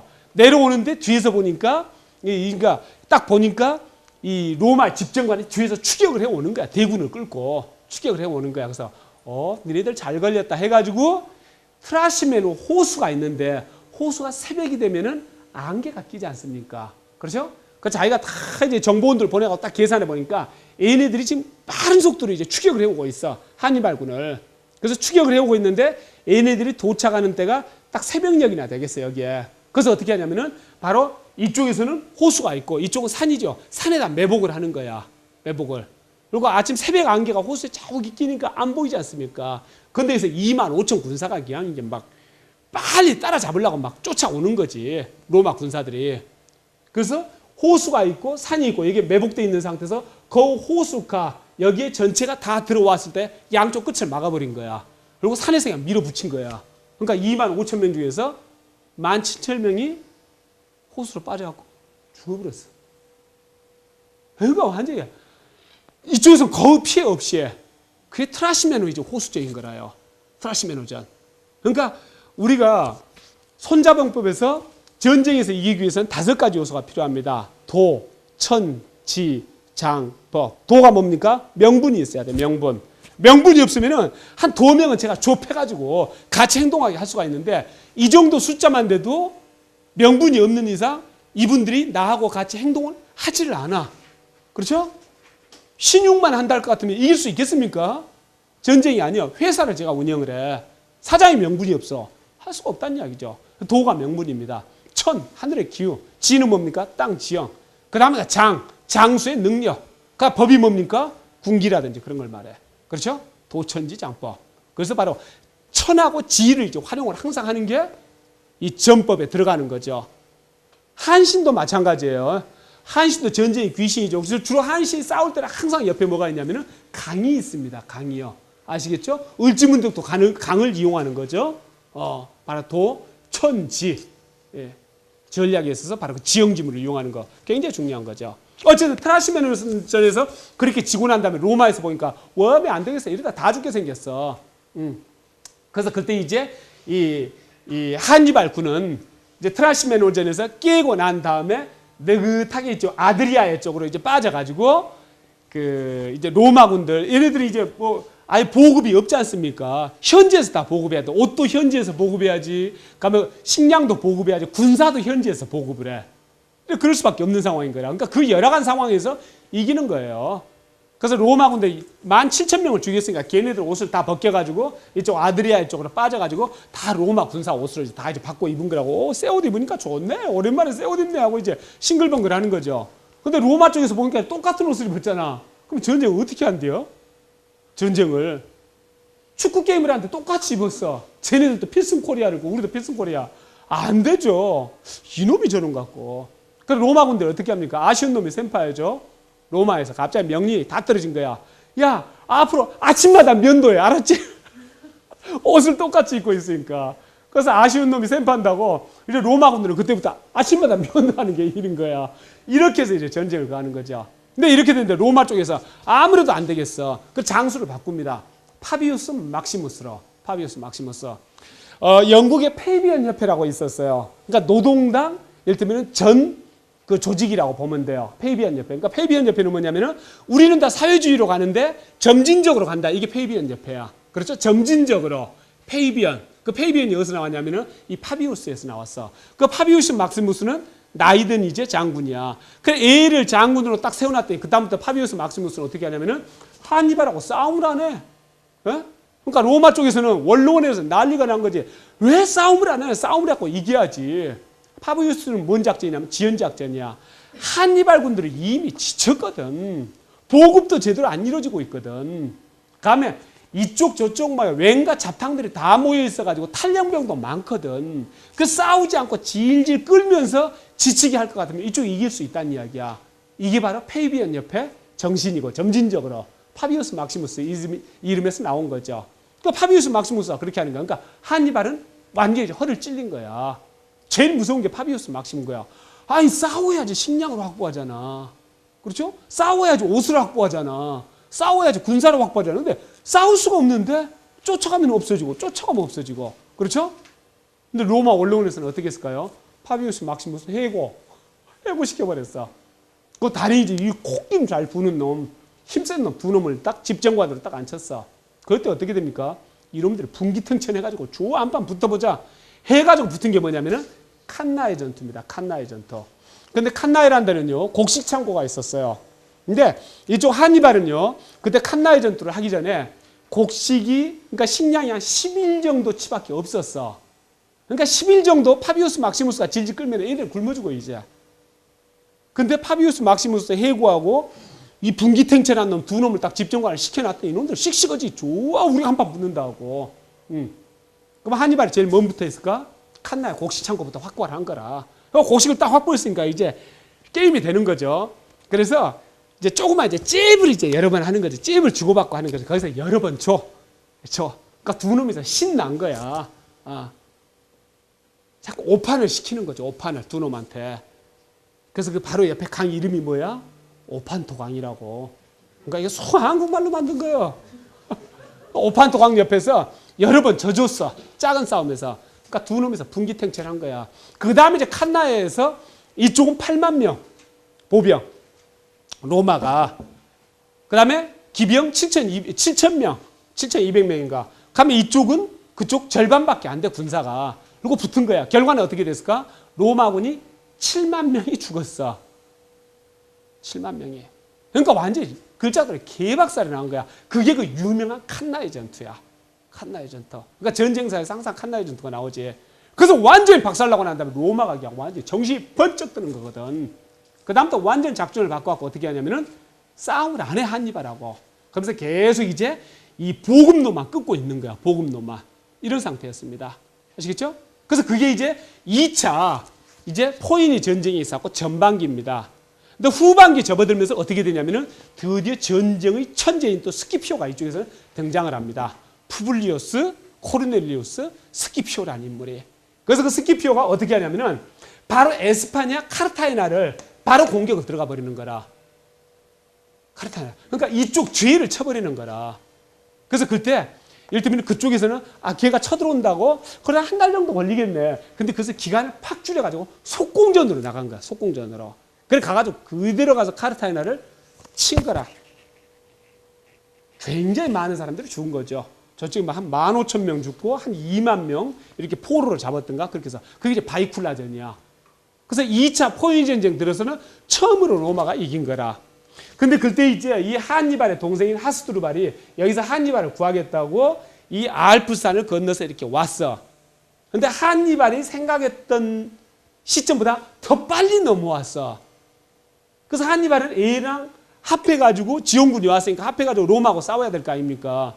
근데 애가 예상했던 것보다 더 빨리 오고 또 그때 로마에 여기에 남아있던 집정관인 네로가 한니발하고 싸우진 않으면서 이 남동쪽 풀리아라는 쪽에다가 한니발을 딱 묶어놨어. 묶어놓고 이리로 가서 얘를 쳐버린 거라. 그래서 얘를 완전히 전멸을 시켜버렸어. 아시겠습니까? 이게 이제 두 번째 싸움에서 이제 이긴 거라. 그 다음에 이제 세 번째 싸움 또 이제 이 카르타나에서 또 벌어져요. 스키피오하고 여기하고. 그래서 그때 이제 스키피오가 카르타나를 완전히 이제 차지를 합니다. 그 다음에 이쪽은 다 평정을 끝냈잖아. 그럼 이쪽에서 한니발이 좀 고립이 됐잖아. 그 다음에 스키피오가 잠시 귀국했다. 그 다음에 전장을 어디로 옮기냐면은 카르타고로 바로 옮겨버립니다. 전장터를요. 아시겠죠? 그러니까 누가 주도권을 쥐고 있느냐 굉장히 중요합니다. 항우와 유방이 싸울 때 항상 항우가 전력적으로는 우세했어요. 근데 어디서 전쟁을 할 것인가 그 전장을 결정하는 것은요 주로 유방이 결정을 합니다. 그 유방은 못 살고 못 배운 애였어. 그래서 걔는 전쟁을 할 때도 항상 뭘 깔고 전쟁을 하냐면은 곡식 창고를 깔고 전쟁을 해. 그러니까 항상 곡식 창고는 유방 쪽에 있어.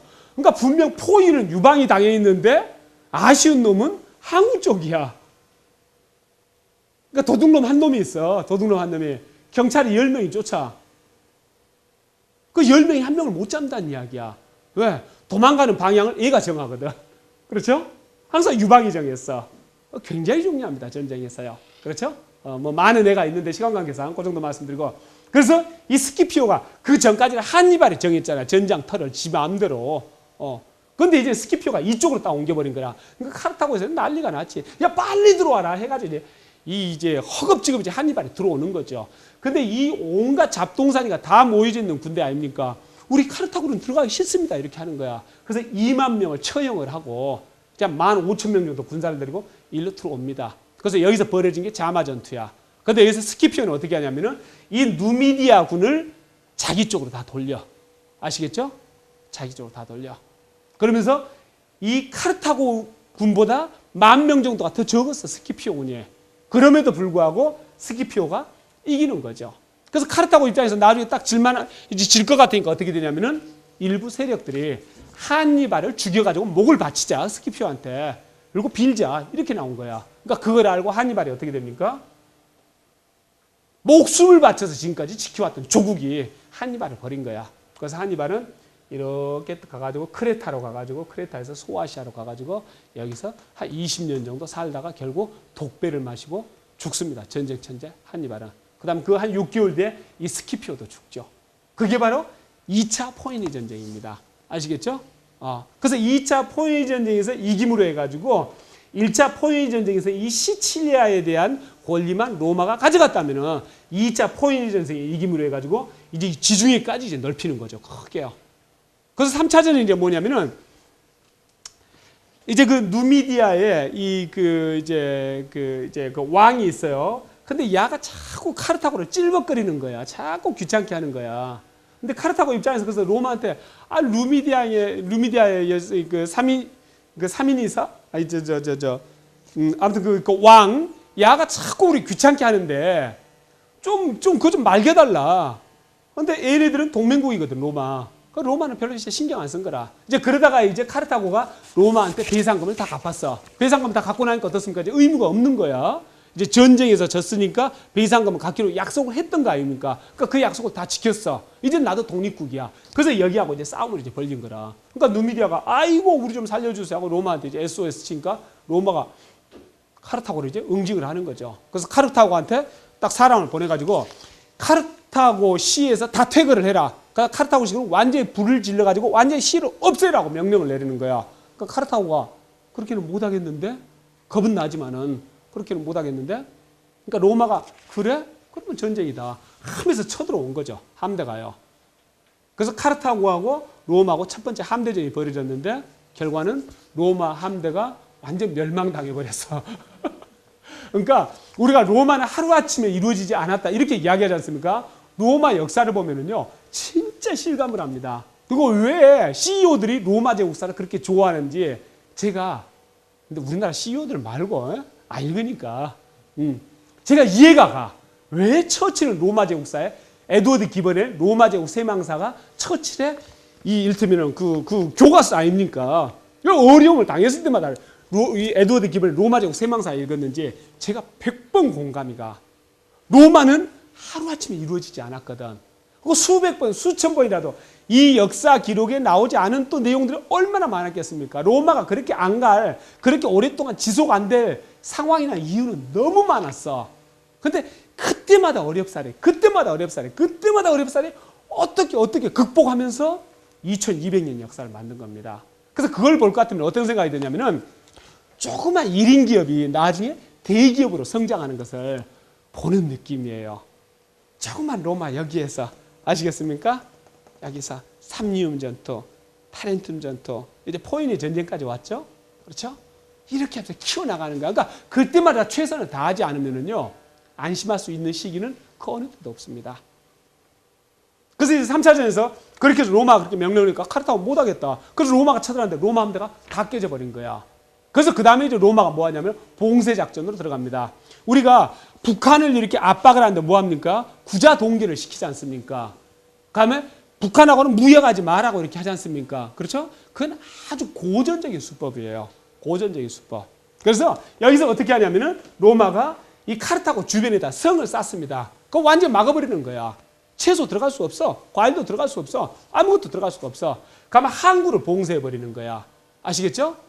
그렇게 하면서 이 카르타고 선박들하고 이제 싸움을 하는데 그때 소형 선박으로 해서 줘받는 전략으로 해가지고 카르타고 함대들을 다 전멸을 시킵니다.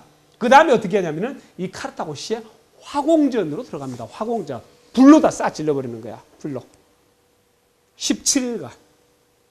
완전히 없애버리는 거야. 절멸. 그래서 그때 카르타고 사람 수가 20만 명이었는데 10만 명이 전쟁에서 죽고 굶어 죽고 이렇게 됩니다. 10만 명이 남았는데 그 중에서 5만 명은 전쟁 노예로 팔려갑니다. 그러면서 지금의 알제리 카르타고는 두 번 다시 일어설 수 없는 영광의 역사를 뒤로하고 역사에서 완전히 사라집니다. 디도와 아이네이아스가 그 1000년 전에 맺었던 그 사랑, 그 연인, 그렇죠? 1000년 뒤에 이렇게 불행한 역사로 끝나는 거죠. 그러면서 이제 포니 전쟁 3차에서 이김으로 해서 완전히 이제 로마는 이 지중해 이제 패권을 잡게 됩니다. 그 다음에 우리가 이제 로마에서 살펴볼 게 바로 이제 카이사르하고 옥타비아누스입니다. 옥타비아누스인데 이제 카이사르를 살펴보기 전에 먼저 이 상황을 이제 살펴볼 것 같으면은 이제 그 민중파하고 귀족파가 이렇게 있습니다. 그래서 근데 그때 게르만족들이 자꾸 이렇게 침략을 해오면서 이제 어떤 일이 벌어지냐면은 이 로마군이 한 12만 명 정도가 이 게르만군한테 그러니까 게르만족한테 전멸당하는 사건이 발생을 합니다. 그래서 이 로마의 바로 이 가이우스 마리우스라는 이 인물이 이 게르만족들을 응징을 하러 가는 거죠. 그래서 응징을 하러 가는데 이 가이우스 마리우스의 부관이었던 술라라는 인물이 일단 반란을 일으켜가지고 이 가이우스 마리우스를 쫓아내버립니다. 근데 가이우스 마리우스가 누구냐면 바로 카이사르의 고모부예요. 그래서 가이우스 마리우스가 자기의 이제 그 조카이자 후배 집정관인 킨나라는 사람하고 힘을 합해가지고 이 술라를 밀어냅니다. 그러면서 정권을 잡아요. 그래서 가이우스 마리우스하고 이 킨나 여기를 민중파라고 하고 평민파인 거죠. 이를테면요. 그 다음에 아까 이제 그 술라 그쪽은 귀족파에 해당이 되는 겁니다. 아시겠죠? 그래서 가이우스 마리우스하고 킨나가 권력을 잡고 있다가 그 다음에 이제 가이우스 마리우스는 죽고 킨나도 어디 뭐 원정 이렇게 가다가 아무튼 킨나도 그렇게 이제 죽게 됩니다. 그러면서 이제 두 사람이 죽고 난 다음에 민중파하고 이 그 귀족파하고 이렇게 싸움하다가 결국 귀족파가 이제 정권을 잡게 됩니다. 이제 술라를 중심으로 한 귀족파가요. 근데 그때 어떤 일이 있게 되냐면은 이 로마 밑에 카푸아라는 데가 있어요. 카푸아. 여기서 노예들이 반란이 일어나요. 누구의 반란? 스파르타쿠스의 반란. 이제 아시고 영화 보면 재밌겠죠? 그래서 카푸아시에 뭐가 있었냐면은 노예 검투사 양성소가 있었어요. 근데 여기서 78명이 탈출해가지고 반란을 일으켰는데 스파르타쿠스를 대장으로 세운 거죠. 반란을 일으켰는데 한 7만 명이 호응을 하고 일어난 거예요. 그러니까 큰 이제 일이 일어난 거예요. 근데 스파르타쿠스는 자기가 딱 판단해 보니까 결국 다 전쟁이 이제 포로들 아니겠습니까? 그렇죠? 그래서 스파르타쿠스는 이 알프스산을 넘어서 다 게르만족 막 이런 데서 온 애들이니까 각자 고향으로 돌아가자 이렇게 했는데 결국 로마군한테 우리가 여기서 이렇게 싸우다가는 결국 다 잡혀 죽을 것이다. 그래서 알프스산을 넘어서 가자 이렇게 했는데 얘네들 그 말을 안 듣는 거죠. 말을 안 들은 거예요. 그래서 결국 이제 여기서 이렇게 그렇게 하다가 이 시칠리아로 쫓겨가지고 아프리카로 가려다가 결국 아프리카로 가지 못하고 그 반란 노예들 7만 명이 다 잡혀갖고 죽습니다. 그러면서 스파르타쿠스 반란 그 영화를 볼 것 같으면 길가에다가 쫙 이렇게 이제 이 장대를 세워가지고 거기다 목을 쫙 매달아 놓는 거죠. 그렇죠? 그런 장면 나온 거죠. 근데 그때 그걸 누가 이제 했냐면은 폼페이우스하고 크라수스 두 사람이 가서 그걸 한 거예요. 근데 크라수스하고 폼페이우스는 전형적으로 귀족파 사람들이에요. 그래서 그렇게 큰 공을 세우고 로마에 귀환을 하면 뭘 해줍니까? 개선식을 해줘야 될 거 아닙니까? 근데 그때 개선식을 안 해준 거예요. 공이 너무 큰 거야. 공이 너무 큰 거야. 그래서 원로원에서 애들 오히려 견제를 하는 거죠. 그랬더니 그때 민중들이 들고 일어나가지고 이제 이 두 사람을 집정관으로 뽑은 거예요. 그러면서 어떤 뭐 호민관 제도도 막 없애버리고 했는데 평민들의 그 권익을 보호하는 호민관 제도도 다시 만들고 그 다음에 재판할 때 베이시몬이 있지 않습니까? 베이시몬이 귀족들만 들어갔던 모양이야. 근데 평민들도 들어가게 하는 동 이렇게 해서 그 귀족파인 폼페이우스하고 크라수스가 민중파로 도는 거죠. 그렇죠? 그런 이제 상황이었습니다. 그때 이제 카이사르가 등장을 하는데 카이사르는 막 대머리에다가 그 다음에 또 그 간질병이 좀 이제 있었고 그 다음에 또 이게 좀 두통도 있었고 이렇게 했는데 아무튼 굉장히 매력 있는 인물이었던 모양이에요. 그 동성애자이기도 하고. 그러니까 여러분 그 동성애는요 그 고대 시대에는 낯선 게 아닙니다. 아시죠? 요즘도 낯설지 않습니다. 좋은 거예요. 그 이야기는 아니고. 그 스파르타 이런 데서는 동성애가 보통 권장됐다는 거 말씀드렸죠? 귀족 사회에서. 그렇죠? 하나씩 갖고 있어야 돼. 동성애로. 그런 시대였어. 근데 이제, 그런 이제 동성애자이기도 했었어요. 근데 이제, 자기가 원래 이제 결혼했던 여자가 있었는데 그 여자하고 이혼하고 아까 가이우스 마리우스하고 킨나 두 사람이 일단 민중파를 만들었다고 했죠. 근데 킨나의 딸하고 이제 자기가 재혼을 한 거야. 그러니까 귀족파들 입장에서 볼 때는 역적의 딸하고 결혼한 거 아닙니까? 너 걔하고 이혼만 하면은 너는 살려주겠다 이렇게 했는데 귀족파들이 그 정권을 잡고 있었을 때 근데 카이사르는 끝까지 자기 마누라 안 버린 거야. 그런 애이기도 해. 근데 어쨌든 이제 그런 카이사르가 왜 우리가 카이사르 하느냐 할 것 같으면 카이사르가요 이 에스파냐 이쪽을 다 평정을 했어. 그러니까 갈리아, 게르마니아 이쪽 지역을 싹 평정을 했어. 브리타니아 지금 영국까지 평정을 했어. 그러니까 이집트 평정을 했어. 그러니까 결국 로마의 최대 판도로 갖고 오게 하는 그러한 업적들을 누가 다 했냐면 카이사르가 다 했다는 이야기예요. 아시겠죠? 그래서 카이사르가 맨 첫 번째 게 에스파냐 이쪽을 이제 나가는 겁니다. 그 재무관에 이제 입후보를 해가지고 에스파냐 반란을 진압하러 가려고 하는데 그때는 돈이 필요했던 모양이야. 이쪽 뭐 통수권을 이렇게 갖기 위해서는. 그래서 크라수스 부인한테서 여자들한테 인기가 좋으니까 그렇죠? 기둥이었던 모양이야. 기둥서방. 그 크라수스 부인한테서 돈을 빌려가지고 통수권을 사가지고 가가지고 에스파냐 가서 반란을 다 진압하고 들어옵니다. 그래서 들어와서는 뭐 하냐면은 조영관이란 걸 합니다. 조영관은 뭐냐면 오늘날 개념으로 올림픽 조직위원장 정도나 되는 거야. 그러면서 25만 명이나 모이는 큰 막 스포츠 이벤트를 하고 이렇게 하는 거라. 그러면서 이게 뭐 엄청 인기가 좋아져 가는 거죠. 그렇게 하는데 거기에 자기 돈을 상당히 들였어. 그러면 얼마 있다가는 이번에 에스파냐 총독으로 또 이제 나가려고 하는데 빚이 너무 많았어요. 개인 빚이. 그래서 이번에는 크라수스 부인의 남편인 크라수스가 2,500만 뭐 아주 큰 돈인 모양이에요. 그 돈을 애한테 이제 빌려주는 거라. 그래서 겨우 이제 총독으로 나갈 수가 있었던 거예요. 그래서 여기서 전쟁을 해갖고 전리품들을 얻으면 상당 부분은 국고에다 넣고 상당 부분은 또 자기 것이 돼. 그래서 그걸 갖고 와가지고 이렇게 갚는 거예요. 그러면서 여기서 이제 큰 이제 정과를 남기는 거죠. 그러면서 이제 이 땅덩어리가 되게 커지다 보니까 집정관 2명이서 나누어서 통치하고 이런 것들은 문제가 있게 되는 거예요. 그래서 카이사르가 바로 아까 이제 폼페이우스, 크라수스한테 BC 60년에 제안을 해가지고 그럼 우리 3명이서 권력을 분점을 하자 해가지고 첫 번째 삼두 정치가 시작되는 겁니다. 아시겠죠? 그 다음에 카이사르는 어디로 가냐면요. 그 다음에는 이쪽 게르마니아, 그 다음에 갈리아, 그러니까 프랑스, 독일 지역 지금 그쪽에서 또 자꾸 반란이 일어나니까 그쪽으로 또 이제 평정하러 갑니다. 그러면서 이제 한 군단이 7,500명 정도 돼요.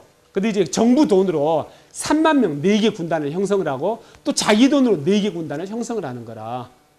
그렇게 해가지고 이쪽 이제 6만 명을 데리고 이렇게 갑니다. 그래 가가지고 게르마니아 12만 명하고 싸워가지고 거기서 큰 승리를 이렇게 거둡니다. 15만 명하고 싸워가지고. 그래서 걔네들은 거의 이제 전멸을 시켜요. 아무튼 헬베티족 헬베티족이라는 이 족들이 주로 이제 남쪽에 사는 족들이었는데 걔네들 40명하고 싸움을 해가지고 또 이깁니다.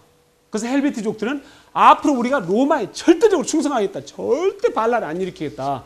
맹세를 바꿔서 걔네들을 풀어주는 거죠. 그래서 15만 명, 40만 명하고 싸워서 이긴 거예요. 6만 명이. 그러니까 어떻습니까? 안에서는 이제 뭐 난리가 난 거죠. 완전히 뭐 카이사르 하는 거죠. 이제 그런 상태였어요. 그리고 카이사르 이제 그때 이제 이 카이사르는 자기 후배들 뭐 가비니우스니 피소니 뭐 이런 인물들을 집정관에다 앉히고 그 다음에 자기 자기 부인의 애인이 이상하죠? 아내가 결혼했다죠? 근데 그때는 그런 식이었어요. 그러니까 우리가 무슨 정조관념이니 일부, 이를테면 일처, 이런 관념이니 이런 것은 이를테면 최근 들어서 지금 상태에서의 굉장히 고정관념일 수도 있어요. 그렇죠? 그러니까 앞으로 100년 뒤는 또 가족관계가 어떻게 될까요? 지금처럼 아닐 수도 있어요. 그래서 자기 부인의 애인인 클로디우스라는 인물을 또 호민관에도 앉힙니다. 뭐 그런 일들을 하는 거예요. 근데 클로디우스가 또 이제 다른 이제 정적들을 너무 못 살게 굴어서 카토라는 인물을 그랬더니 카토라는 인물을 또 이제 키프루스 이쪽으로 막 쫓아내고 이렇게 그래. 근데 가가지고 또 이제 카토가 잘하고 돌아와가지고 또 이제 클로디우스를 또 뭐 밀어내고 뭐 이런 상황들이 발생하면서 이 삼두 정치가 또 깨질 뻔한 사건들이 이제 발생을 합니다. 그래서 카이사르가 다시 들어와가지고 우리가 삼두 정치를 하는 거야. 알았어 하고 확실하게 또 못을 받고 다시 나가는 거죠. 그렇죠? 그렇게 하면서 이번에 이제 브리타니아를 또 이제 영국을 BC 56년에 로마인으로서 처음으로 영국 땅을 밟은 사람이 바로 카이사르입니다. 근데 그때 가서 또 죽을 뻔해, 카이사르. 죽을 뻔했어. 그래서 겨우 다시 도망 나와. 그러니까 BC 53년에 다시 또 들어가는 거야, 영국에. 이번에는 템즈강까지 진격을 좀 했어. 그런 대로 로마 군사 위력을 좀 알렸어. 근데 그때 이쪽 갈리아 지방에서 뭐 베리킨 캐토릭스라는 인물이 한 25만 명 정도 연합 부족을 형성을 해가지고 난을 일으킨 거야. 근데 이때 카이사르가 데리고 있는 군사는 얼마가 안 됐었거든요. 그래서 25만 명을 공격을 하기는커녕 완전히 일단 포위당한 상태여가지고 이제 카이사르의 생명은 끝났어. 근데 끝까지 우리가 포기를 하지 말아야 될 게 뭐냐면은 그 25만 명이 연합 부족이라고 했지 않습니까? 4분이 일어난 거야. 4분이. 그래서 사실 게임이 다 끝난 게임이었는데 그 카이사르도 이제 아이고 죽었구나 이렇게 기도하고 있는 거지. 했는데 4분이 일어나가지고 졸제 거꾸로 저쪽에서 이쪽으로 이제 항복하러 온 거야. 4분 때문에. 그래서 완전 해피한 게 있어. 그래서 베르킨 게토릭스 그 25만 명을 또 이제 깨부신 거라. 근데 그때 국내에서 이제 뭔 일이 일어났냐면은 카이사르가 자기 딸 율리아를 이제 폼페이우스하고 크라수스하고 같이 삼두 정치를 하면서 이제 폼페이우스 부인으로 이렇게 줬었거든. 그때는 다 정략 결혼이 기본이니까 삼국지에서만 나오는 게 아니라 정략 결혼은 지금도 정략 결혼하죠. 관, 정치와 재계. 그렇죠? 뭐 정략 결혼이라고 할 것도 없지. 그렇게 결혼 안 하면 또 누구하고 할 건데. 그렇죠? 내가 이를테면 제가 재벌 회장이야. 제 딸이 있어. 나 돈이 있으니까 돈 있는 사람하고 결혼할 필요는 별로 없겠고. 보니까 뭐 국회의장 아들이야. 거기 아니고 누구하고 올 건데. 그렇죠? 정략이라고 할 것도 없는데 어쨌든 그렇게 해서 이제 폼페이우스가 카이사르 딸하고 이렇게 같이 이제 결혼했었는데 그때 크라수스가 이 전쟁에 나가서 죽습니다. 삼두정치의 한 인물인 크라수스가. 그 다음에 폼페이우스가 이제 그 율리아가 죽어. 율리아가 부인이. 그래서 카이사르가 이제 자기 딸이 죽은 것을 알고 다른 또 이렇게 그 정략 결혼을 또 하려고 다른 이제 자기 집안 딸이었던가 아무튼 누구를 또 이렇게 권했어. 그러니까 폼페이우스가 이제 싫다. 너하고는 같이 안 놀란다. 하면서 폼페이우스가 귀족파로 돌아버린 거야. 귀족파로. 이렇게 하면서 어떻게 되냐면은 폼페이우스가 이제 집정관이 됩니다. 집정관이 되면서 이 그 카이사르의 이쪽 이제 이쪽 그 갈리아 지역 총독 기간이 BC 49년까지야. 그러니까 자기 집정관 기간을 BC 46년까지 이렇게 하는 거라. 근데 카이사르는 자기가 이제 해야 할 일들이 더 있기 때문에 아무튼 로마는 법 국가이기 때문에 딱 정해진 것에서 벗어날 것 같으면은 합법적으로 권리가 없는 거죠. 그래서 여기 이제 뭘 부탁을 하냐면은 BC 48년까지 1년만 더 이제 총독 자리를 더 있게 그렇게 해다오. 한데 여기서는 그걸 허락을 하지 않습니다. 그래서 결국 카이사르 입장에서 어떻게 되냐면은 이제 곧 이제 해고될 판이야. 그럼 자기가 어떻게 반란을 일으키지 않는 이상 합법적으로는 자기 권한이 이제 없어진 거, 총독 권한이. 그래서 고민을 하는 거야. 고민을. 그래서 어떻게 됩니까? 여기가 강이 이제 무슨 강이야? 이 강이? 여기가 이제 뭐 강이 있죠. 강 이름이 얼른 생각이 안 나네. 예. 그래서 이 무슨 강이요? 예? 루비콘 강이지 여기 있어. 근데 이제 이제 자료를 봐보니까 그러니까 루비콘 강이 여기서 이쪽으로 이렇게 아드리에로 흐르는 거라. 그러니까 지금 뭐 아무튼 좀 뭐 애매하기도 한 모양이더라고. 근데 루비콘 강 이제 여기 앞에서 이제 고민을 하는 거지. 카이사르가 반역자가 되느냐 아니면 그대로 죽임을 당하고 끝날 거냐 하고 고민을 하는 거죠. 그러면서 이미 주사위는 던져졌다면서 루비콘 강을 건너는 거야. 6,000명 군사를 데리고. 그러면서 이제 진격을 하는 거죠. 그러면서 6,000명 군사들한테 절대로 농민들이라든지 주위 이렇게 이 시민들한테 피해를 주지 않도록. 그렇죠?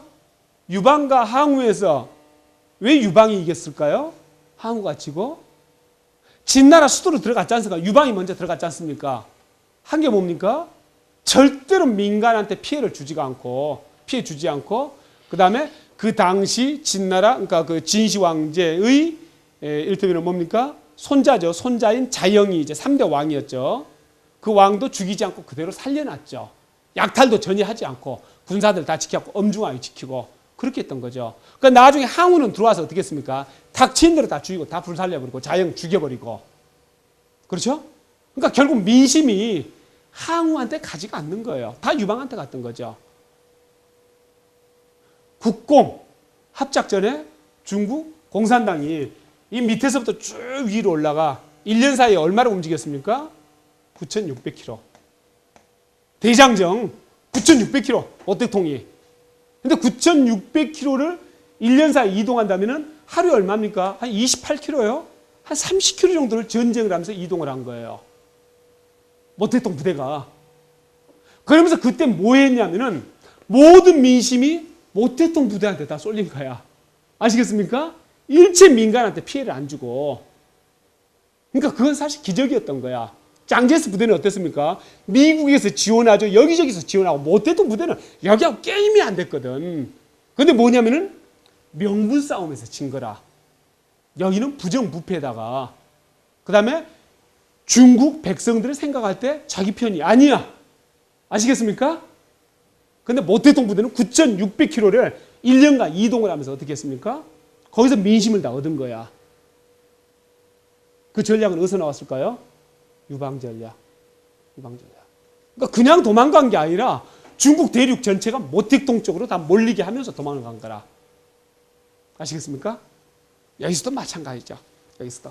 그래서 이 카이사르가 그렇게 해서 이제 밀고 들어옵니다. 그래서 폼페이우스는 이제 도망을 가는 거죠. 이 귀족파들은 다 도망을 가는 거죠. 그래서 이쪽으로 이렇게 도망을 갑니다. 그래서 카이사르가 이쪽으로 나중에 쫓아가는 거죠. 쫓아갔다가 폭풍이 불어가지고 어떻게 해보지를 못하고 다시 일로 돌아옵니다. 근데 이제 그 뒤를 폼페이우스가 따라가지고 이 카이사르 부대를 또 이제 공격을 해오는데 이 파르살라라는 이제 들판에서 드디어 만나가지고 전쟁을 하는데 이 카이사르 쪽이 이쪽보다 한 절반밖에 안 됐었어요. 병력이요. 카이사르가 이길 수가 없었어.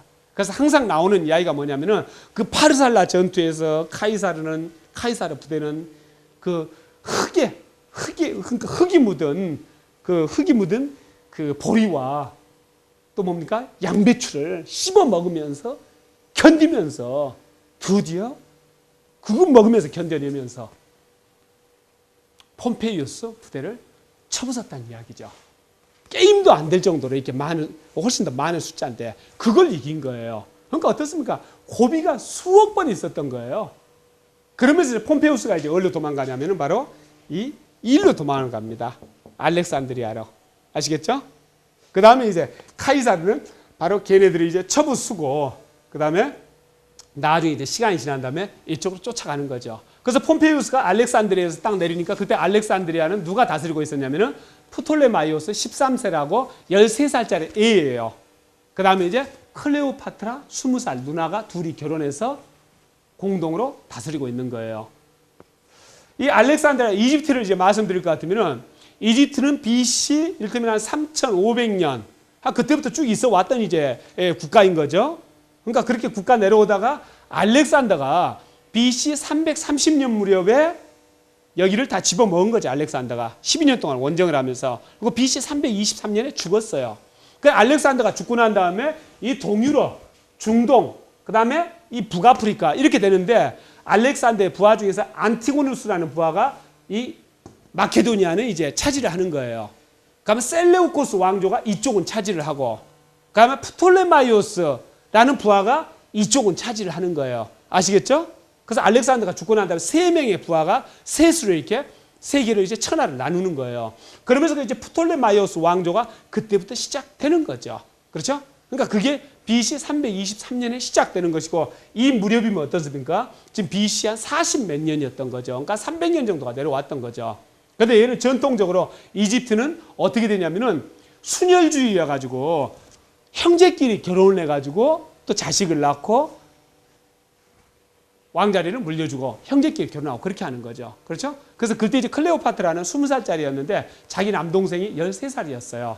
그래서 프톨레마이오스 13세. 자기 남동생하고 결혼을 해갖고 이렇게 하는 거죠. 이제 다스리는 거죠. 근데 그때 재상이 이제 포티누스라는 재상이 있었는데 클레오파트라가 머리가 너무 좋아. 그래서 애가 있을 것 같으면 어떻게 해볼 수가 없어. 그래서 이 클레오파트라를 이 시리아로 쫓아내버린 거야. 근데 그때 이제 폼페이우스가 딱 도착을 하니까 로마의 지금 실력자는 누구냐? 카이사르야. 그래서 이쪽 재상인 포티누스가 부하들을 시켜가지고 폼페이우스를 죽여버려. 배에서 내려오는데. 그러니까 4일 뒤에 이제 카이사르가 도착을 한 거야.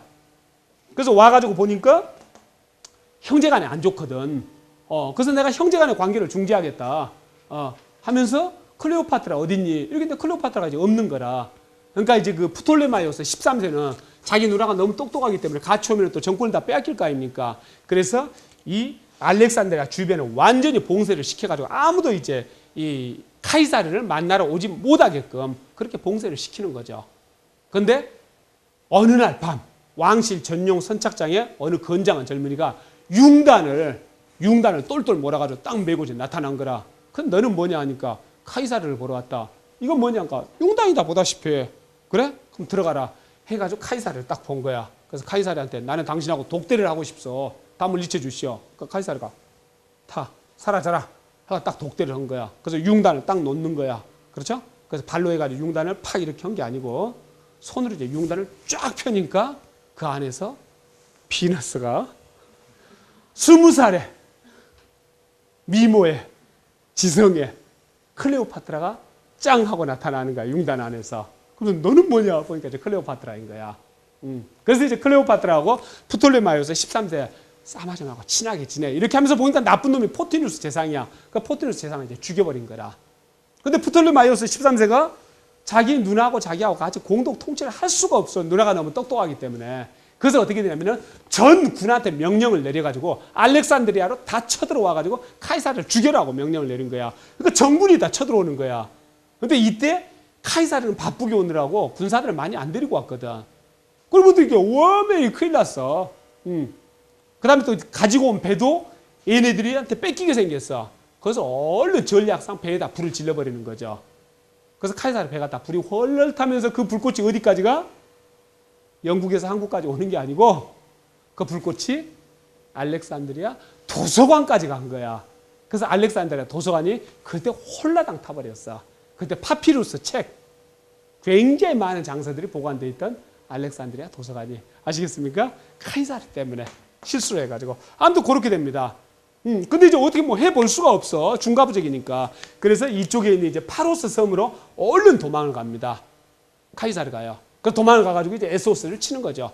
빨리 와서 나를 구해라. 해가 로마 대군이 이제 밀고 오는 거죠. 그래서 로마 대군이 밀고 와가지고 와서 프톨레마이오스 13세를 잡아서 죽이고, 그 다음에 이쪽 군사들 한 15,000명 이상을 죽이고, 난 다음에 이집트를 완전히 복속을 시키는 거죠. 그러면서 여기 전통이 뭐라고 했습니까? 형제간에 결혼해가지고 다스리는 거라고 안 했습니까? 그래서 그때 이제 10살짜리 애가 있었어. 남동생이 클레오파트라. 그래서 10살짜리하고 20살짜리 누나를 이제 결혼시키는 거야. 얘는 프톨레마이오스 이제 14세가 되는 거지. 그리고 결혼시켜놓고 실질적인 결혼 생활은 누가 해? 그래서 카이사르하고 클레오파트라하고 이렇게 하는 거라. 그래서 여기서 낳은 아이가 이제 카이사리온이라는 애를 이제 낳는 거라요. 카이사리온. 그래서 이 카이사리온을 낳고 이제 여기서 살다가 이쪽에서 술라라는 애가 아직까지 안 죽고 있어서 귀족파. 그래서 걔가 이제 다시 또 여기서 막 병사들을 이제 일으키는 거라. 그래서 여기서 급하다, 큰일 났다 해가지고 다시 이제 여기서 이제 카이사르가 들어가는 거죠. 들어가면서 또 그냥 안 들어가고 이쪽 시리아 쪽 들려서 이쪽에서 반란 일으킨 놈 하나 손 한번 봐주고 그 다음에 이제 일로 들어가는 거라. 근데 들어가 보니까 이미 로마 시민들이 카이사르한테 마음이 떠났어. 완전히 반 카이사르로 돌아선 거야. 그래서 이때 발휘하는 게 뭡니까? 바로 카리스마인 거야, 카리스마. 그래서 어느 날 완전 카이사르한테는 다 싸늘하죠. 근데 어느 날 마르스 광장에 있는 연단, 사령관 연단에 딱 자기가 딱 올라가. 나는 카이사르다.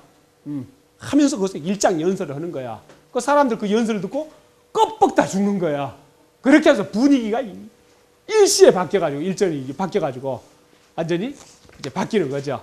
그래서 그 뒤로 이제 이쪽 아까 이제 폼페이우스는 죽었지만은 그 폼페이우스의 잔당들이 아직 이제 아프리카에 남아 있었어. 이것도 이제 다 평정을 하고, 그다음에 에스파냐 이쪽에서 또 반란이 일어나, 또 이런 것도 다 이제 평정을 합니다. 그러면서 자기도 왕이 되고 싶어 했어. 그래서 이제 왕정 때 왕은 빨간 외투를 입었던 모양이야. 빨간 장화를 신고. 그래서 뭐 제전을 하거나 스포츠 행사를 하거나 아니면 뭐 이런 큰 행사를 할 때 딱 빨간 외투를 입고 빨간 장화를 신고 닦아 있는 거라. 그래서 딱 이제 황금 의자에 앉아 있는 거지. 그러면 지나가는 신관들이 왕의 표시인 뭐 흰 띠가 둘른 월계관이라든지 흰 띠가 둘른 왕관이라든지 이런 걸 이렇게 카이사르는 머리 위에다 얹혀주고, 또 집정관도 우리 왕한테 경례를 하자 하면서 왕한테나 붙이는 경례를 이렇게 하고 하는 거라. 그러니까 그런 이야기를 저는 읽으면서요, 어떤 생각을 하냐면은 이때는 시민도 저 왕도 나하고 똑같은 인간이었구나, 이렇게 생각하는 게 보편적이었던 모양이에요. 혹시 그 알렉산더 대왕 영화 보신 분 그 기억나시는지 모르겠어요. 알렉산더가 인더스강 여기까지 갔다가 돌아왔지 않습니까? 그렇죠? 근데 이 인도에 도착하기 전에 여기서 장군들이 알렉산더한테 당신이 뭔데 우리를 여기까지 계속 끌고 가는 겁니까? 하면서 반항하는 게 나옵니다. 제가 그걸 보면서, 영화에서 그걸 보면서, 아니 알렉산더 대왕인데 제가 쟤한테 저렇게 엉겁던 애들이 있었을까 하는 생각을 일순간 했다가, 내 생각이 아마 틀렸겠구나. 자유시민이라는 게 뭡니까? 똑같은 존재예요. 똑같은 존재. 똑같은 존재야. 당신이 왕이나 내가 신하더라도 기본적으로 똑같은 존재라는 이야기야. 아시겠습니까? 그러니까 이를테면 사람 위에 사람 없고 사람 밑에 사람 없고, 자유시민끼리는, 물론 노예제 사회니까 노예가 따로 있는 거죠. 그렇죠? 자유시민끼리는 그랬었던 모양이야. 그러니까 우리가 그리스 아테네 시대 때 진짜 민주주의는 뭐냐면은 기회를 똑같이 주는 게 민주주의 아닙니까? 그렇죠? 이번에 전쟁을 나가는데 투표로 장군을 뽑아. 말이 됩니까? 안 됩니까? 투표로 뽑았다는 이야기예요. 이번에 제비뽑기로 뽑아. 말 됩니까? 안 됩니까? 제비뽑기로 왕을 뽑는다니까 지금. 그러니까 왕이 아니라 이 사령관을 여기서 전쟁 나가야 돼. 그다음 20개 이걸 준비하고 해서 제비뽑기로 뽑는 거라. 그럼 나가셔야 돼. 하면 나가셔야 되고. 그렇죠? 그걸 민주주의라고 생각을 했었습니다. 그 정도였다는 이야기죠. 그러니까 그건 뭐냐면은 똑같은 인간이라는 이야기죠. 이런 생각이 그 시대는 굉장히 강했던 모양이에요. 그럼 그거에 비추어 볼 것 같으면 오늘날 현대 인간들은 어떻게 되냐. 굉장히 많이 비굴한 모습이고 굉장히 많이 노예적 속성을 이미 몸에 지니고 있고 그런 부분들이 우리가 굉장히 크다는 이야기예요. 그런데 이미 우리가 지난번에 서양 철학을 이제 공부하면서 뒷부분에 있어서 그런 부분들을 충분히 이제 공부하지는 못했지만은 뭐 프랑크푸르트 학파라든지 아니면 프랑크푸르트 학파 말고도 많은 그 학자들이 철학자들이 지적을 하고 있는 거죠. 자본주의 사회가 인간을 어떻게 만드는지 인간을 파편화하게 하고 그렇죠? 종합적으로 그러니까 종합적이지 못하게 하고 독립적이지 못하게 하고 그게 제일 문제라는 이야기죠.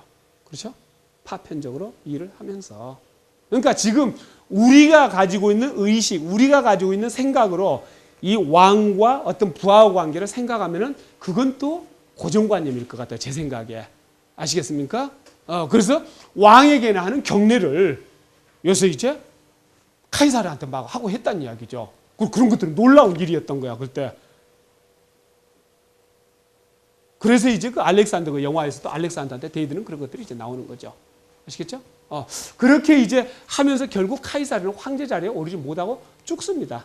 근데 그 뒤로 이제 자기 여동생의 손자인 옥타비아누스를 후계자로 삼는 거죠. 근데 옥타비아누스는 18살에 이제 후계자 자리에 오르는데 아주 얘가 똑똑했던 모양이에요. 그래서 카이사르가 옥타비아누스한테 1억 세스테리티우스라는 큰 돈을 그러니까 그 1억 세스테리티우스라는 돈을 시민들한테 나눠줘라 하고 유산으로 남긴 거야. 근데 안토니우스가 그 유산을 집행하면서 빨리 돈을 안 줘. 그래서 옥타비아누스는 18살짜리가 어떻게 했냐면은 카이사르 친구들한테 1억 세스테리티우스를 빌려가지고 그걸 자기가 먼저 나눠준 거야. 그러니까 사람들 18살짜리가 딱 보니까 이건 다르거든, 사람이. 그렇죠? 얘는 보통 인물이 아니거든. 그렇게 하면서 결국 카이사르가 BC 27년에 황제 자리에 오르게 됩니다. 그래서 황제 자리에 오르고 그 뒤로 이제 오연제 시대가 96년부터 180년까지 진행되는데 네르바, 트라이아누스, 하드리아누스, 그 다음에 안토니누스 피우스, 그 다음에 마르크스 아우렐리우스 이 5명이 오연제입니다. 근데 네르바는 이제 시인이자 또 이렇게 그 철학자이고 있는데 굉장히 훌륭했어요. 훌륭한 인물이었고 오연제 중에서 두 번째 인물인 트라이아누스 때는 그때 로마가 최대 판도였습니다. 최대 판도. 그다음에 트라이아누스 때 어떤 뭐 베로나 원형 경기장이라든지 그 여러 가지 이제 그 건축물들을 많이 그때 이제 짓습니다. 그래서 최고의 건축을 자랑했던 거죠. 그 다음에 이제 하드리아누스 황제 때는 바로 이 그 영국의 브리튼에 있는 하드리아누스 장벽 있지 않습니까? 하드리아누스 방벽 그런 것도 이 하드리아누스 황제 때 만들어지고 그 다음에 하드리아누스 법전이 이때 만들어지는 거죠. 그래서 로마의 유산할 것 같으면 어떤 것보다 중요한 게 로마 법전입니다. 그 다음에 이제 그 다음 황제는 굉장히 부자였어. 근데 자기 전 재산을 국가에다 헌납을 했습니다. 그런 황제도 있고. 그 다음에 우리가 알고 있는 이제 마르쿠스 아우렐리우스라는 황제는 바로 스토아 학파의 거자인 거죠. 그러면서 많은 역할들을 했었는데 이 마르쿠스 아우렐리우스 황제의 아들이 누구냐면 콤모두스입니다. 근데 걔가 아주 이제 부족한 애였어요. 근데 아주 잘생기고 말은 잘했어요. 국민들한테 인기는 굉장히 좋았다고 해요. 근데 정치를 하는 데 있어서는 굉장히 무능한 인물이었던 거죠. 그러면서 결국 콤모두스 때부터 이제 로마가 깔아앉기 시작을 하는 거예요. 그래서 마르크스 아우렐리우스 황제 우리가 다 알 정도로 대단한 황제인 거죠. 그 다음에 망가지죠. 솔로몬 왕 우리가 다 알고 있는 거죠. 그런데 솔로몬 왕 다음에 누굽니까? 르호보암 그때 완전히 말아 잡수는 거죠. 그렇죠? 진시 황제 우리 다 알고 있는 거죠. 진시 황제 다음에 누굽니까? 호에 그때 완전히 말아 잡수는 거죠. 그렇죠? 그래서 진시 황제, 솔로몬 왕, 마르크스 아우렐리우스 또 얘가 또 있는데 많이 있습니다. 그런 애는요. 굉장히 뛰어난 리더란 이야기죠. 근데 제가 볼 때 리더 역할의 절반 이상은 뭐냐? 후계자입니다. 후계자. 리더가 해야 할 가장 중요한 역할은요. 지는 유지만 해도 돼. 더 발전 안 시켜도 돼. 후계자 문제가 50% 이상이라는 거죠. 그렇죠? 재벌 기업의 회장이 돌아가시면서 후계자 제대로 교육 못 시켰어. 한다면 어떻게 될까요? 국가 경제는 물론이고 수많은 사람들 직업을 잃습니다. 아니 정치에 있어서도 마찬가지다. 정치에 있어서도. 그렇죠? 그래서 후계자 문제는 굉장히 중요한 문제다. 우리가 역사에서 뼈저리게 느낄 수가 있어요. 수많은 사람들 고통을 받습니다. 그 다음에 이제 콘스탄티누스 밀라노 침략 아실 것이고, 그 다음에 테오도시우스 황제 때 기독교가 국제화되고, 가서 서로마가 476년에 망합니다. 망하고 난 다음에, 그다음에 유스티니아누스 동로마가 이제 유스티니아누스 황제 때 다시 한번 중흥이 되는데, 이때 유스티니아누스 황제가 이쪽 이제 에스파냐 지역도 다 뺏겼는데 이쪽도 다시 이렇게 찾기도 하고, 그 다음에 이쪽 이탈리아도 다 빼앗겼어요. 이민족들한테. 근데 이때 유스티니아누스 황제가 이런 것을 다 찾습니다. 다 찾는데 그 뒤로 다시 또 이제 상황이 안 좋아지는 거죠. 그 다음에 이제 헤라클리우스 1세는 아까 말씀드린 대로 밀 배급을 무료로 하던 것을 없애버렸어요. 아시겠습니까? 그 다음에 전차 경주 대회를 대폭 줄여버렸다는 이야기죠. 그렇죠? 그래서 이 그 123년에 이제 그라쿠스라는 호민관이 그 소맥법이라는 걸 만들었어요. 그래서 가난한 사람들한테는 정부가 밀을 사가지고 절반 가격에 공급을 해주는 거예요. 그런데 그 법이 없어졌다가 다시 만들어졌다, 변형되었다, 이렇게 오면서 이제 BC에서 AD로 넘어가는 시기, 그때부터는 어떻게 되냐면은 무산자 계급들한테는 공짜로 먹을 것을 주는 거예요. 그래서 옥타비아누스, 아우구스투스 때는 그러니까 카이사르 때는 어느 정도냐면은 20만 명이나 공짜로 먹고 사는 거예요. 20만 명이나. 그리고 그 티켓이 있는 사람은 일테면 그 전차 경주도 공짜로 볼 수가 있었고, 근데 그 헤라클리우스 1세가 그때 그것을 다 없애버리는 겁니다. 빵과 서커스를 없애버리는 거예요. 그러니까 하나 대처, 영국 수상 대처가 일을 일테면 한 거죠. 그렇게 하면서 이제 다시 한번 동로마는 이어지게 되고, 마침내 1453년 무렵이 될 것 같으면은 이 콘스탄티노플 주위는요 이미 이슬람이 다 차지를 하게 됩니다. 그러면서 그때 오스만 투르크의 리더인 21살의 메메트 2세라는 인물이 드디어 이제 동로마를 공격을 하는 거죠. 그래서 동로마가 마지막까지 이제 수성을 합니다마는 결국